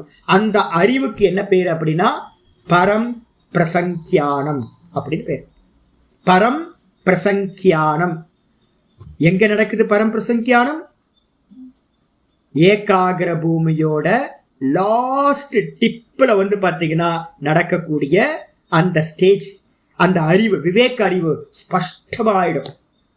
அது மாதிரி அறிவு வந்து பாத்தீங்கன்னா உலகத்துல இல்லவே இல்லை. எது அறிவு அப்படின்னா இந்த சித்தம் வேற. சித்தத்தை பார்க்கறது வந்து யாருக்கு முடியும் தெரியுங்களா? நம்ம சித்தத்தை பார்க்கறோமா இல்லையா? உங்களுக்கு என்ன தெரியும்? உங்களுக்கும் எனக்கும் உங்களுக்கும் என்ன தெரியும்? நான் சொல்லியிருக்கேன் ஏற்கனவே. மனசு தெரியுமா? தெரியுமா தெரியாத? மனசு தெரியும்ல உங்களுக்கு, எல்லாத்துக்குமே தெரியுமே. மனசு தெரியுமே. ஒரே ஃப்ளட் ஆகிட்டே இருக்கு சுவாமி, ஒரே தாட் ப்ராசஸ் போயிட்டே இருக்கு, நிப்பாட்டவே முடியல. தெரியுது இல்லை? கண்ணை மூடி உட்காருங்க, ராம ராம சொல்லி பார்த்தீங்கன்னா உங்கள் மனசு எப்படின்னு தெரிஞ்சிடும் உங்களுக்கு. ஒரே ராமனை விட்டுட்டு வேற எங்கெங்கயோ ஊர் சுற்று போகிறது. அப்போ சதா காலமும் இந்த தாட்டு போயிட்டே இருக்கு. அதான் மனசு. மனசு தெரியுதா? தெரியுது. அதுக்கப்புறம் சங்கல்பம் தெரியுதா? ஆமாம், அதுவும் தெரியுதே. நான் வந்து பார்த்தீங்க அப்படின்னா எதுக்காக யூடியூப்ல போட்டு அயோத்தியாவை பற்றி சுற்றி சுற்றி பார்த்துக்கிட்டு இருக்கேன். கோயில் எப்படி இருக்குது, அது எப்படி இருக்குது, பக்கத்தில் வந்து எங்கே போகலாம், நைமிஷாரண்யம், அங்கே இங்கே எல்லாத்தையும் யூடியூப்பை வச்சுக்கிட்டு வந்து பார்த்தீங்க அப்படின்னா அயோத்தியா அயோத்தியா அயோத்தியான்னு போட்டு போட்டு பார்த்துக்கிட்டே இருக்கேன். யார் யாரெல்லாம் போடுறானோ வீடியோ போடுறானோ அதெல்லாத்தையும் போய் பார்க்குறேன். ஏன் பார்க்குறேன்? நான் பிளான் பண்ணிட்டேன், சங்கல்பம் பண்ணிட்டேன், அயோத்தியா போகணும்னு சங்கல்பம் பண்ணினேன். அதனால தான் என்னுடைய சித்தம் வந்து பார்த்தீங்கன்னா சர்ச்சிங் பண்ணிக்கிட்டே இருக்கு அயோத்தியா பற்றி எல்லா மெசேஜையும், அதை பற்றியே சிந்திக்குது. அப்போ சங்கல்பம் தெரியுமா உங்களுக்கு? ஆமாம், சங்கல்பம் தெரியும். நான் தான் பிளான் பண்ணியிருக்கேன். சங்கல்பம் அயோத்தியா போகணுன்ற சங்கல்பத்தை நான் பண்ணியிருக்கேன். அப்போ நமக்கு எல்லாத்துக்கும் தெரிஞ்சது எது அப்படின்னு கேட்டிங்கன்னா, மனசு தெரியும். நம்ம எல்லாத்துக்கும் நம்ம மனசு நமக்கு தெரியும். டிப்ரெஸ்டாக இருக்கா, பிரசன்னமாக இருக்கா, சாந்தமாக இருக்கா, எப்படின்றது நம்ம மனசு தெரியும். நம்ம இந்த ஜென்மத்தில் என்னெல்லாம் பண்ணணும்னு நினச்சோமோ அதை எல்லாத்தையும் நம்ம சங்கல்பமாக உள்ளுக்குள்ளார தெரியும். நான் டாக்டர் ஆகணும்னு நினச்சேன், இன்ஜினியரிங் ஆகணும்னு நினைக்கிறேன், நான் சன்னியாசி ஆகணும்னு நினச்சேன், எனக்கு ஒரு குழந்தை பிறக்கணும்னு நினச்சேன், குழந்தைய இது மாதிரி வளர்க்கணும்னு நினச்சேன், வீடு கட்டணும்னு நினச்சேன், கார் வாங்கணும்னு நினச்சேன். இது எல்லாத்தையும் நம்ம வந்து என்ன பண்ணுறோம்? சங்கல்பம். இதை எல்லாத்தையும் நமக்கு தெரியும். சங்கல்பமும் தெரியும் நம்ம எல்லாத்துக்கும். சரி, அப்புறம் சித்தம் தெரியுமா? சித்தம் தெரியுமா உங்களுக்கு? தெரியாது. ஏன் அப்படின்னு கேட்டிங்கன்னா, நான் சொன்ன மரத்தோட எக்ஸாம்பிள் சொல்லியிருக்கேன். சித்தம்ன்றது பூமிக்கு கீழே இருக்கிற வேர், ஆணிவேர், ரூட், அது பீஜம். நமக்கு வெளியில வந்தது தான் தெரியும் ஒழிய உள்ள இருக்க பூமிக்குள்ளார இருக்கிற சீடு தெரியவே தெரியாது. சென்டர் போல் செடியா வந்துச்சுன்னா தெரிஞ்சிடும், சங்கல்பம் தெரிஞ்சிடும். இலையா இருக்கு கிளையா இருக்கு அப்படின்னா அது தெரிஞ்சிடும் மனசு. ஆனா பூமிக்குள்ளார என்ன இருக்குன்னு வெளியில பார்க்க முடியாது. இதேதான் நம்ம இந்த உலகத்துல இருக்கிற எல்லாத்தாலையும். சித்தம் நமக்கு பிரத்யக்ஷம் இல்லை. யாருக்கு பிரத்யக்ஷம் அப்படின்னு கேட்டீங்கன்னா, இந்த ஏகாகிர சித்தத்துல 98% சத்துவகுண பிரதானமா ஆகும்போது அவனுக்கு என்ன உண்டாகுதுன்னா அதிக்ராந்த பாவனீயக அப்படின்னு அந்த ஸ்டேஜ் அடையும் போது அவனுக்கு வந்து என்னன்னா பரம் பிரசங்கியானம் அப்படின்னு ஒரு ஸ்டேஜ் சொல்றோம். அதுக்கு என்ன பேரு? பரம் பிரசங்கியானம். இந்த உலகத்திலேயே மிகுந்த புத்திசாலி யாருப்பா அப்படின்னு கேட்டீங்கன்னா யாரும் சொல்லுவீங்க நீங்க? பெரிய பெரிய புத்திசாலிகளா ஏகப்பட்ட பேர் இருக்காங்களே. அப்படின்னு கேட்டேன், எவனும் பெரிய எடிசனோ இதோ அவங்கெல்லாம் பெரிய ஆளுலாம் இல்லவில்லை. அப்ப யாரு அப்படின்னு கேட்டீங்க அப்படின்னா, பெரிய புத்திசாலி, பெரிய அறிவை உடையவன். சித்தம் வேற நான் வேற அப்படின்னு எவன் சித்தத்தை ஆப்ஜெக்ட் பண்ண முடியுதோ அவன் தான் வந்து பார்த்தீங்கன்னா பெரிய புத்திசாலி. இதான். அப்ப சத்துவகுணம் அதிகமாக அதிகமாக அதிகமாக தான் நம்ம ஆப்ஜெக்ட் பண்ண முடியும். சத்துவகுணம் அதிகமாக அதிகமாக அதிகமாக எல்லாத்தையும் ஆப்ஜெக்ட் பண்ணி கடைசியில் இந்த சித்தத்தையே மனசையே வந்து பார்த்தீங்கன்னா ஒரு பேனாவை பார்க்குற மாதிரி, ஒரு புஸ்தகத்தை பார்க்குற மாதிரி பார்க்கின்றான். ஆயிடுச்சா? இதுக்கப்புறம் வந்து பார்த்தீங்கன்னா இதுக்கு பேர் தான் பரம் பிரசங்கியானம் இது ஆச்சக்ஷதே தியாயினக. இந்த ஏகாகிர பூமியில் இருக்கக்கூடிய அந்த சித்தத்துக்கு பேர் தான் பரம் பிரசங்கியானம் என்று தியானம் செய்கின்ற யோகிகள் சொல்கிறார்கள். ஆயிடுச்சா? சரி, அதுக்கப்புறம் என்ன சாமி ஆகும் சொல்லிட்டுமே, தர்மமேக சமாதியை நோக்கி இது லீடு பண்ணும். தர்மமேக சமாதி எங்க சம்பவிக்குதுன்னு கேட்டா என்ன சொல்வீங்க? தர்மமேக சமாதி நிருத்த பூமியில, ஏகாகிர பூமியை தாண்டி நிருத்த பூமிக்கு போகும்போது அந்த நிருத்த பூமியில சம்பவிக்கிறது தர்மமேக சமாதி. சாமி இதெல்லாம் இருக்கா சாமி அப்படின்னு கேட்டீங்க அப்படின்னா, பஞ்சதசி உங்களுக்கு பேஜ் நம்பர் 44 பாருங்க. Page number 44. இந்த 44ல் வந்து பார்த்தீங்க அப்படின்னா நான் வந்து பார்த்தீங்கன்னா சொல்லியிருக்கேன் உங்களுக்கு 1:54 பஞ்சதசியில் 1:54, 1:55, 1:59 வரிசையாக வந்து ஸ்லோகங்கள் சொல்லியிருக்கேன். நான் இப்போ சொல்கிறது வந்து பஞ்சதசியில் 1வது சாப்டர் 54வது ஸ்லோகம். தாப்யாம் நிர்விசிகித்சே அர்த்தே சேதசஸ்தாபைதஸ்ய யத் ஏகதானத்வமே தத்தி நிதித்யாசனமுச்யதே. குருமூர்த்தி சார் நீங்கள் நேற்று கேட்டீங்கல்ல, அதுதான் இப்போ நான் சொல்கிறேன் உங்களுக்கு. என்ன அப்படின்னு கேட்டிங்கன்னா, ஸ்ரவணம் பண்ணி முடிச்சு குரு மூலமாக ஸ்ரவணம் கேட்குறீங்க. அதுக்கப்புறம் வந்து பார்த்தீங்கன்னா சந்தேகம் இல்லாமல் மனனம் பண்ணுறீங்க. சந்தேகம் போகுது. ஸ்ரவணம் மனனம் சந்தேகம் இல்லாமல் போச்சு. நான் பிரம்மமாக தான் இருக்கேன்னு லிட்ரலாக எனக்கு நல்ல டவுட் இல்லாமல் ஆகிப்போச்சு. அப்படி ஆனதுக்கு பிறகு நான் பிரம்மமாதான் இருக்கேன்னு அந்த நான்ல வந்து பார்த்தீங்கன்னா சேத்தசக ஸ்தாபிதஸ்யது, இந்த சித்தத்தை வந்து நான் நான் நான் நான் நான் நான்லயே தொடர்ந்து ஸ்தாபனம் பண்றது எதுவோ, எஸ்டாப்ளிஷ் பண்ணக்கூடிய காரியம் எதுவோ, அந்த எஸ்டாப்ளிஷ் பண்ணும்போது எப்படி நடக்கும்? ஏகதானத்வம் ஏதத்தி. ஏக்கதானத்தான என்ன அர்த்தம்? தைலதார மாதிரி அகம் அகம் அகம் அகம் அகம் அகம்ன்ற ஸ்புரணத்திலேயே தொடர்ந்து தைலதார மாதிரி அகம் அகம் ஸ்புரணத்திலேயே தொடர்ந்து வைத்திருப்பது எதுவோ அதுக்கு பேரு நிதித்தியாசனம் உச்சியதே. ஆப்ஜெக்ட் தியானம் இல்லை, ஆப்ஜெக்ட் இல்லை, ஆப்ஜெக்ட் எல்லாம் சவிகல்பத்திலே முடிஞ்சு போச்சு. அப்ப நிதித்தியாசனத்துல வந்து தான் தான் தான் தான் தான் தான்லே நிக்கிறது. யோகத்திலையும் அதே தான். யோகத்திலையும் வந்து பார்த்தீங்கன்னா வெறும் தான் தான் தான் தான்லயே நான் நான் நான்லயே நிற்கிறது. ஆனால் வேதாந்தத்தில் நான் பிரம்மம், யோகத்தில் நான் லிமிட் கான்சியஸ்னஸ் ஆயிடுச்சா. அப்போ இதில் நிதித்தியாசனம்னு பஞ்சதசிக்காரர் வந்து பார்த்தீங்கன்னா அதை தான் சொல்கிறார். இப்போ 6வது சாப்டரில் பகவத்கீதையில் வந்து பார்த்தீங்கன்னா நம்ம இதை தான் சொல்ல போகிறோம். க்ஷனை க்ஷனை ரூபரமே 6:25 நினைக்கிறேன். ஆச்சாரியர் வந்து பார்த்தீங்கன்னா அழகா சொல்வார்.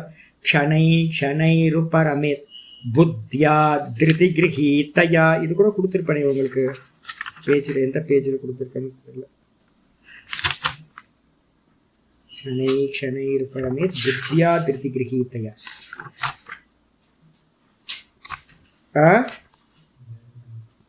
6:25. அது வந்து நான் உங்களுக்கு யாருக்கா படிக்கணும்னா அதுக்கு கொடுத்துருக்கேன். இங்கே எங்கே இருக்குன்னு தெரியல. 6:25 பகவத்கீதான்னு போட்டுங்க. 6:25 வந்து சொல்லுது என்னன்னு கேட்டீங்கன்னா, மெதுவா மெதுவா மெதுவா இந்த சித்தத்தை என்ன பண்ணணும்? நிரோதம் செய்ய வேண்டும். எப்படி? 70% இருந்து 75, 80, 85, 90, 95, 96, 97, 98 வரைக்கும் மெதுவா மெதுவா மெதுவா மெதுவா சித்தத்தை வந்து மெதுவா மெதுவா ஏகாகிர சித்தமே கொண்டு வந்து மெதுவா மெதுவா மெதுவா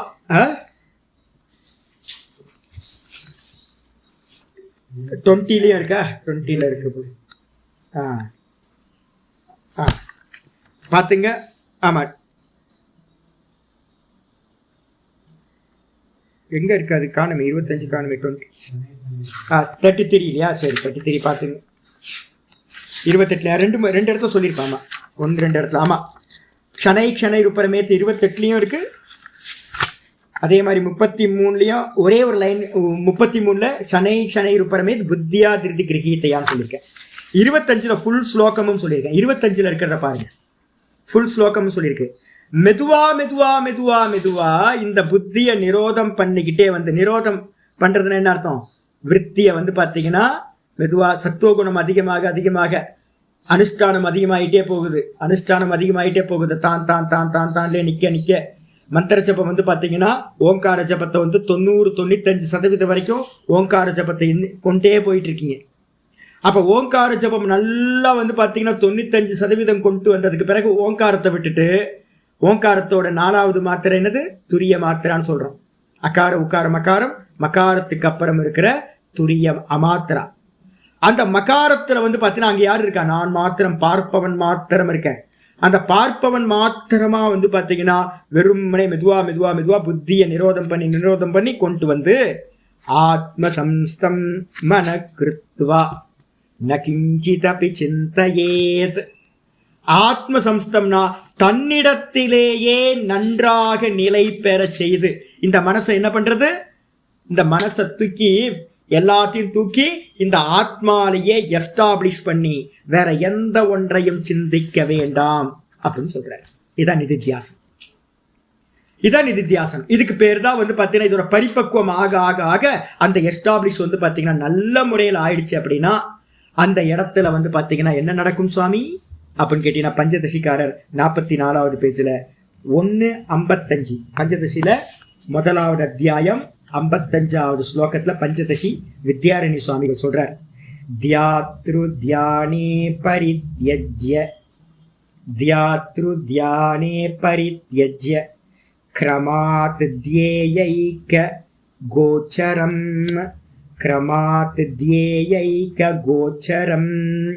நிவாத தீபவத் சித்தம், நிவாத தீபவத் சித்தம் சமாதிரபிதீயதே. வேதாந்தத்துல அனுபூதிக்கு மார்க்கம் சொல்லுது, புரிஞ்சா போதும்லாம் எங்கேயும் இல்லைங்க.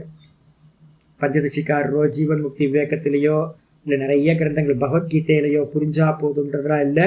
ஸ்தித பிரஜ லட்சணம்னு இன்னும் 3 நாள்ல ஆரம்பிச்சிருவோம். நம்ம சமாதியில நின்னவன் எப்படி இருப்பான், அதுக்கான சாதனம் என்னன்னு சொல்ல போகுது. இப்பவே இப்ப நான் பேசிக்கிட்டு இருக்கிறது எல்லாத்தையும் 3 நாள் கழிச்சு உங்களுக்கு பகவத்கீதையில பேச போறேன். அதனாலதான் இவ்வளவு பேக்ரவுண்டை கிரியேட் பண்றேன். யோகத்திலையும் வேதாந்தத்திலையும் ஃபைனல் பாத்தீங்கன்னா பிராக்டிஸ், ஒரே பிராக்டிஸ் தான். அனுபூதி பண்றதுக்கு பாத்தீங்கன்னா பிராக்டிஸ், ஒரே பிராக்டிஸ் தான். என்னது பஞ்சதசிக்காரர் சொல்றாரு, தியாத்ரு அப்படின்னா தியானிப்பவன். தியானம் இந்த 2 இருக்கு, திரிபுட்டின்னு சொல்லியிருக்கமா. தியானிப்பவனுக்கு பேரு தியாத்ரு. தியானம் செயல் பண்றது, என்ன காரியம் நடக்குது, தியானம். இதுக்கப்புறம் ஆப்ஜெக்ட் என்னவோ அதுக்கு பேரு தியேயம்னு பேரு, ஆப்ஜெக்ட். அப்ப நிதித்தியாசனத்துல இருக்கிறவனோ இல்ல பாத்தீங்கன்னா இந்த யோகத்துல இருக்கிறவனோ ஃபைனலா எதை யோசிக்கிறான் அப்படின்னு கேட்டீங்கன்னா, தான் தான் தான் தான் தான் தன்னையே சிந்திக்கிறான். ஆத்ம தியானம் அப்படின்னு பேரு. அந்த தன்னையே தான் பார்க்க பார்க்க பார்க்க இந்த மனசு பாத்தீங்க அப்படின்னா தியானிப்பவன் அப்படின்ற எண்ணத்தை விட்டுட்டு, அதுக்கப்புறம் பாத்தீங்கன்னா தியானம்ன்ற எண்ணமும் போய், நான் தியானம் பண்றேன் அப்படின்ற எண்ணமும் போய் வெறும் தான் தானா இந்த மனசு ஆய் போச்சு அப்படின்னா தியேய ஏக்க கோச்சரம். அந்த தியேய வஸ்துவா இருக்கிற அந்த பிரம்மத்திலேயே அந்த ஆத்மாலேயே ஒன்றுபட்டுச்சு அப்படின்னா, அது மட்டும் இருக்கு அப்படின்னா அதுக்கு பேர் தான் பாத்தீங்கன்னா நிவாத தீபவத்து சித்தம்.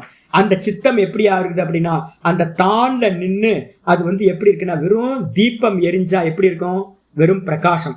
ஆடாத காற்றில்லாத இடத்துல ஆடாம இருக்கிற இந்த தீபத்தோட சுடர் எப்படி இருக்கும், வெறும் பிரகாசம் மட்டும் இருக்கும். அதே மாதிரி இந்த சித்தம் அந்த நான்ல பாத்தீங்கன்னா அடங்கி போய் அங்க வெறும் பிரகாசம் மட்டும், கான்சியஸ்னஸ் மட்டும் மிச்சம் இருந்துச்சு அப்படின்னா அதுக்கு என்ன பேர் அப்படின்னா சமாதிர் அபிதீயதே. அதுக்கு பேர் தான் சமாதி என்று சொல்லப்படுகிறது. வேதாந்தத்தில் அதுக்கு பேரு நிர்விகல்பக சமாதி. யோகத்தில் அதுக்கு பேரு அசம்பிரஜாத சமாதி, நிர்பீஜ சமாதி. அதுக்கு பேர் தான் இப்போ ஒரு புதுசா ஒரு பேர் கொடுத்துருக்க, என்ன பேரு, தர்மமேக சமாதி. தர்மமேக சமாதி வேதாந்தத்துல சொல்றோமா, வேதாந்தத்திலையும் சொல்றோம். அடுத்த ஸ்லோகம் பாருங்க. அடுத்த ஸ்லோகம் 1:59 பஞ்சதசியிலேயே 1:59 சொல்றார். என்ன சொல்றார், அநாதாவிக சம்சாரி சஞ்சிதா கர்ம கோட்டயः அனேன விலயம் யாந்தி சுத்தோ தர்மோ விவர்ததே. அற்புதமானது. இதுல பாத்தீங்கன்னா யோக சூத்திரத்தை தர்மமேக சமாதியை பத்தி வியாக்கியானம் இல்லை. வியாக்கியானம் பாத்தீங்கன்னா நம்ம யோக சூத்திரத்துல பாசியம் சொல்லப்படவில்லை. தர்மமேக சமாதிய ரொம்ப எலாபரேட்டா பேசல. அப்ப நான் பாத்தீங்கன்னா பஞ்சதசிக்காரரோட 2 ஸ்லோகத்தை நம்ம எடுத்துக்கிட்டீங்கன்னா வேதாந்தத்துல சொல்லக்கூடிய அந்த தர்மமேக சமாதியை இங்க நம்ம அடாப்ட் பண்ணிக்கலாம். தர்மம்னா என்ன சுவாமி அப்படின்னு கேட்டீங்கன்னா, நமக்கு என்ன இருந்துச்சுன்னா அநாதவீக சம்சாரி, இந்த சம்சாரத்துல கோடிக்கணக்கான ஜென்மங்களா பிறந்து இறந்து வந்துகிட்டே இருக்கோம். இதுல எல்லாத்துலயும் பாத்தீங்கன்னா ஒவ்வொரு ஜென்மத்திலையும் நம்ம கர்மங்களை கூட்டிக்கிட்டே இருக்கிறோமா, கர்மம் பண்ணிக்கிட்டே இருக்கிறோம். புண்ணியம் பாப்பம் புண்ணியம் பாப்பம் புண்ணியம் பாப்பம். இது எல்லாம் பாத்தீங்கன்னா சஞ்சிதா கர்ம கோட்டையக, நிறைய கோட்டிக்கணக்கான கர்மங்கள் பேங்க் பேலன்ஸ்ல, சஞ்சிதம்னு சொல்லக்கூடிய பேங்க் பேலன்ஸ்ல எல்லாத்துக்கும் இருக்கு. அந்த கர்மங்கள் எல்லாமே பாத்தீங்கன்னா அனேன விலயம் யாந்தி. இந்த நிர்விகல்ப சமாதியினால என்ன ஆகுது அப்படின்னு கேட்டீங்கன்னா, தான் தன்னில் நிற்கக்கூடிய நிர்விகல்ப சமாதியினால லயத்தை அடைகின்றது. முக்கியம் இதான். நல்லா யாரெல்லாம் வேதாந்தம் ஏற்கனவே கேட்டிருக்கீங்களோ அவங்கெல்லாம் இந்த ஸ்லோகத்தை பார்த்துக்கணும். வித்யாரண்ய சுவாமி நிதித்தியாசனத்தோட பரிபக்குவத்தில் உண்டாகிற ஆத்மானுபூதியை சொல்றார். என்ன ஆகுது அப்படின்னு கேட்டீங்கன்னா, சஞ்சித கர்மா எல்லாம் அப்படியே பாத்தீங்க அப்படின்னா என்ன ஆயிடுது, லயத்தை அடைகிறது. சஞ்சிதம் தானே பிறவி கொடுத்துக்கிட்டே இருக்கு. அப்ப இவனுக்கு பாத்தீங்கன்னா சஞ்சிதம் லயம் ஆயிடுச்சு அப்படின்னா இவன் திரும்ப பிறக்கிறது இல்ல. சுத்தோ தர்மம், அந்த இடத்துல என்ன ஆகுதுன்னு கேட்டா சுத்த தர்மமானது விவர்ததே. சுத்த தர்மம் விருத்தி ஆயிட்டே போகுது. அவரை தான் நம்ம என்ன சொல்றோம், குரு பிரம்மா, குரு விஷ்ணு, குரு தேவ மகேஷ், ரமண பகவான் மாதிரி நல்ல ஆத்மஸ்தர்களா இருந்துகிட்டு வெறும் பாத்தீங்கன்னா இந்த லோகத்தோட எந்த சம்பந்தமும் இல்லாம ஆத்மா ராமனா பாத்தீங்கன்னா தானா மகிழ்ச்சி அடைஞ்சி எஸ்து ஆத்மரதிரேவ ஸ்யாத் ஆத்ம திருப்தமானவக ஆத்மன் ஏவச்ச சந்துஷ்டக தஸ்ய காரியம் ந வித்யதே. கீதால சொல்றார், அவன் தன்னிடத்திலேயே ரமிப்பவனா இருக்கான், தன்னிடத்திலேயே சுகத்தை அடைகின்றான், அவனுக்கு வேற எந்த காரியமும் ஆக வேண்டியதில்லை, எதோடையும் சம்பந்தம் இல்லாம தானாவே அவன் எஸ்டாப்ளிஷ் ஆகிறான். அந்த இடத்துல பாத்தீங்கன்னா ஆனந்தம் இந்த மொத்த உலகத்துக்கும் ஆதாரமா அவனே ஆயிடுறான், பிரம்ம ரூபமா ஆத்மாவா ஆயிடுறான். அதுதான் பாத்தீங்கன்னா தர்மமேகம். அந்த இடத்துல தர்மம் பாத்தீங்கன்னா சுத்த தர்மம், நல்லா பிரம்மத்தோட லட்சணங்கள் எல்லாம் அவன்கிட்ட தெரிய ஆரம்பிச்சிருது. நிர்பயமா ஆயிடுவான், அச்சலமா ஆயிடுவான். அவனுக்கு பாத்தீங்கன்னா எந்த விஷயங்களும் இருக்காது, சுத்தமா பரிசுத்தியா ஆயிடுறான், தர்மம் ஆகுது. இதுக்கப்புறம் தர்மமேக சமாதின்னு என்ன சுவாமி, 1:60 பஞ்சதசியில 1:60. இப்போ நம்ம சொல்றதுக்கு, இப்ப நம்ம தர்மமேக சமாதின்னு சொல்றோம்ல, நிருத்த பூமியில உண்டாகக்கூடிய சமாதி, நிர்விகல்ப சமாதிக்கு ஒரு பேரு தர்மமேக சமாதி. அது எப்படி சுவாமி இருக்கும், ஆச்சாரியர் பஞ்சதசிக்காரர் சொல்றாரு 1:60 பஞ்சதசியில, தர்மமேகமிமம் பிராகுஹு சமாதிம் யோக வித்தமாஹா வர்ஷத் ஏஷயதோ தர்மம் அமிர்ததாரா சகஸ்ரஷஹ. அற்புதமான ஸ்லோகம். இந்த நிர்விகல்ப சமாதிக்கு தான் என்ன பேரு அப்படின்னா தர்மமேகம்.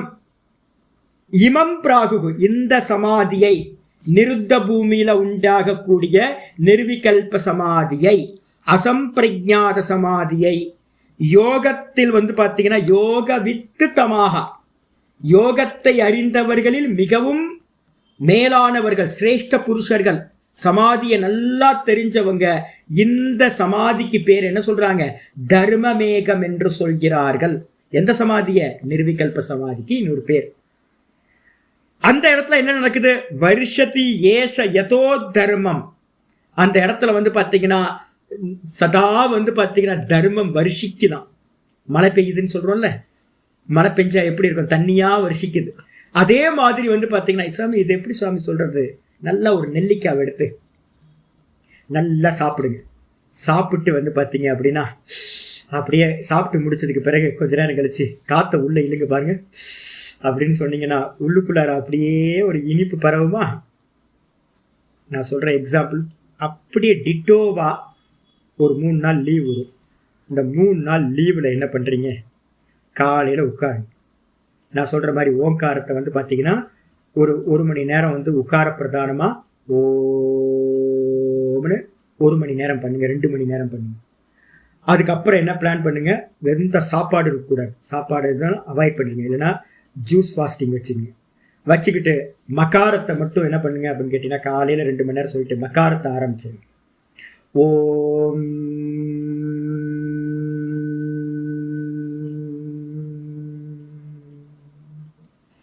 ஓம்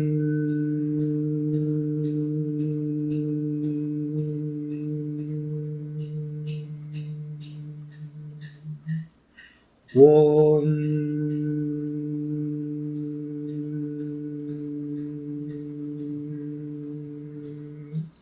இந்த விதமாக ஒரு 2 மணி நேரம் 3 மணி நேரம் பண்ணுங்க. பண்ணதுக்கு பிறகு நீங்கள் சொல்லுவீங்க, அதுக்கப்புறம் அந்த நாள் ஃபுல்லாக நீங்கள் பாருங்கள். ஒரு 2 மணி நேரம் உக்கார பிரதானம், ஒரு 2 மணி நேரம் பார்த்தீங்கன்னா மகார பிரதானம். மகாரத்தை லென்த்து பண்ணி சொல்கிறது.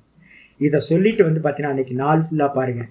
நெல்லிக்காவை சாப்பிட்டதுக்கப்புறம் நெல்லிக்காயெல்லாம் சரி டைஜஸ்ட் ஆகிடுச்சு, ஆனால் அந்த வாயில் பார்த்தீங்கன்னா அந்த நெல்லிக்காயோட டேஸ்ட் இருக்கும். அப்படி செஞ்சாவே ஒரு இனிப்பு பரவும் தெரியுங்களா. இதே மாதிரி இந்த மகாரத்தை செஞ்சு முடிச்சதுக்கு பிறகு நாள் ஃபுல்லா ஒரு ஆனந்தம் வரும் பாருங்க, அப்படியே வருஷிக்கும். ஆனந்தம் எப்படி இருக்கும், அப்படியே வருஷா மழை மாதிரி பெய்ய ஆரம்பிச்சிடும். அற்புதமான ஒரு அனுபவமா இருக்கும். நீங்க பாப்பீங்க ஆஹா அப்படின்னு. இது பிராக்டிக்கலா உங்களுக்கு நடக்கிற இது சவிகல்பத்தில் நடக்கிற இது விஷயத்த சொல்றேன். சவிகல்பத்திலேயே இந்த விதம் உங்களுக்கு சித்தி பண்ண முடியும். நீங்க ஒரு நாள் பிளான் பண்ணீங்கன்னா இதை நம்ம அனுபவத்துக்கு கொண்டு வர முடியும். அப்போ சவிகல்பத்திலேயே இது சம்பவிக்குது, ஓங்காரத்திலேயே இது சம்பவிக்குது அப்படின்னும் போது இதையும் விட்டுட்டு தான் தானா நிக்கிறான் பாருங்க. அந்த தான் தானா நிக்கிறவனுக்கு என்ன பேருனா ஆத்மாராமகன்னு பேரு. அந்த இடத்துல மலையா பெய்யும் ஆனந்தம், சச்சிதானந்தம், பேரானந்தம், பிரம்மானந்தம் நம்ம சொல்றோம்ல. எக்ஸிஸ்டன்ஸே வந்து பாத்தீங்க அப்படின்னா சுகம், வெறும் எக்ஸிஸ்டன்ஸ், அவ்வளவுதான். வேற எந்த ஆனந்தம்னா நீங்க எக்ஸ்பெக்ட்லாம் பண்ணாதீங்க. நான் ஒரு எக்ஸாம்பிளுக்காக வந்து பாத்தீங்கன்னா நெல்லிக்காவை சொன்னேன். ஒரு எக்ஸாம்பிளுக்காக ஓங்காரம் பண்ணதுக்கு பிறகு அதோட இம்பாக்ட் எப்படி இருக்குன்னு சொன்னேன். அது மாதிரி நிர்விகல்பம் இல்லை. நான் ஒரு எக்ஸாம்பிள், ஒரு சிமிலாரிட்டிக்காக தான் சொன்னேன். நீங்க உடனே பிரம்மானந்தம்னா வந்து பார்த்தீங்கன்னா ஏதோ ஆப்ஜெக்ட் அப்படின்னு, ஆப்ஜெக்ட் ஆனந்தம் இல்லவே இல்லை. என்னோட எக்ஸிஸ்டன்ஸே தூக்கத்தில் என்ன நடக்குது தெரியுங்களா? டீப் ஸ்லீப்ல. சிமிலாரிட்டிக்கு அடுத்த சிமிலாரிட்டி வந்து பார்த்தீங்கன்னா டீப் ஸ்லீப் தான். அந்த டீப் ஸ்லீப்பில் வந்து பார்த்தீங்கன்னா என்ன ஆனந்தம் இருக்குது, நான் டெய்லி காலையில் அனுபவிப்பேன். வேக்கப் ஆனோன்னு இன்னைக்கு கூட வேக்கப் ஆனதுக்கு அப்புறம் ஒரு பரம திருப்தி. நான் ஒரு 10 நிமிஷம் 15 நிமிஷம் என்ன பண்ணுவேன், அந்த திருப்தி அப்படியே ஆனந்தத்தை அப்படியே எடுத்துகிட்டு போய் வேக்கப் ஆயிடுவேன். வேக்கப் ஆகிட்டு வந்து பார்த்தீங்கன்னா இன்றைக்கி ரொம்ப நல்லா, நேற்று மத்தியானம் ஒரு பேராசிட்டமல் போட்டேன் 500. மத்தியானம் போட்டது எனக்கு நைட்டு தான் வேலை செய்யும். எனக்கு மெதுவாக வந்து பார்த்தீங்கன்னா வேலை செஞ்சு முடிச்சிருச்சு. ஒரு 10, 11 மணி 12 மணிக்கெலாம் முடிச்சிருச்சு. அதுக்கப்புறம் வந்து பார்த்தீங்கன்னா நல்ல டீப் ஸ்லீப் போயிட்டு டக்குன்னு வேக்கப் ஆகிட்டேன். அந்த வேக்கப் ஆனதுக்கு பிறகு வந்து பார்த்தீங்க அப்படின்னா என்ன நடந்துச்சு அப்படின்னு கேட்டிங்கன்னா, வேக்கப் ஆனதுக்கு பிறகு ஒரு ஆனந்தம், ஒரு பெரிய ஆனந்தம். அந்த ஒரு பெரிய ஆனந்தம் நமக்கு கிடைக்குது. அந்த ஆனந்தம் தான் என்னன்னு கேட்டிங்க அப்படின்னா சிமிலாரிட்டி. அதே ஆனந்தம், அங்கே ஆப்ஜெக்ட் இல்லை, ஒன்றுமே இல்லை. அதே மாதிரி வந்து பார்த்தீங்கன்னா சொரூபத்தில் நின்றவனுக்கு என்ன இருக்குன்னு கேட்டிங்கன்னா ஆனந்தம் வந்து பார்த்தீங்கன்னா சதா காலம் சொரூப்ப ஆனந்தத்திலேயே அவன் இருப்பான், ஆனந்தமாகவே இருப்பான். அந்த இடத்துல வந்து பார்த்தீங்கன்னா டிஃப்ரெண்ட் எதுவுமே இல்லை. நான் வேற, ஆனந்தத்தை அனுபவிக்கிறவன் வேற, ஆனந்தம் வேறன்னு இருக்காது. சொரூப்பமே ஆனந்தமாக இருக்கும். அந்த ஆனந்தத்துக்கு பேர் தான் தர்மமேக சமாதி அப்படின்னு பேர். அப்போது ஏகாகிர சித்தத்தோட எண்டில் பரம்பிரசங்கியானம். பரம்பிரசங்கியானத்தில் வந்து பார்த்தீங்கன்னா அங்கேருந்து அது என்ன பண்ணுதுன்னா நிருத்த பூமியில் இருக்கக்கூடிய தர்மமேக சமாதியை நோக்கி உங்களை லீடு பண்ணி கொண்டுட்டு போகிறது அப்படின்னு இந்த இது முடியுது. மீதியை வந்து நம்ம நாளைக்கு கிளாஸ். ஓம் பூர்ணமத பூர்ணமிதம் பூர்ணாத் பூர்ணமுதச்யதே பூர்ணஸ்ய பூர்ணமாதாய பூர்ணமேவாவசிஷ்யதே. ஓம் சாந்தி சாந்தி சாந்தி. ஹரி ஓம் ஸ்ரீ குருभ्यो நமः. ஹரி ஓம்.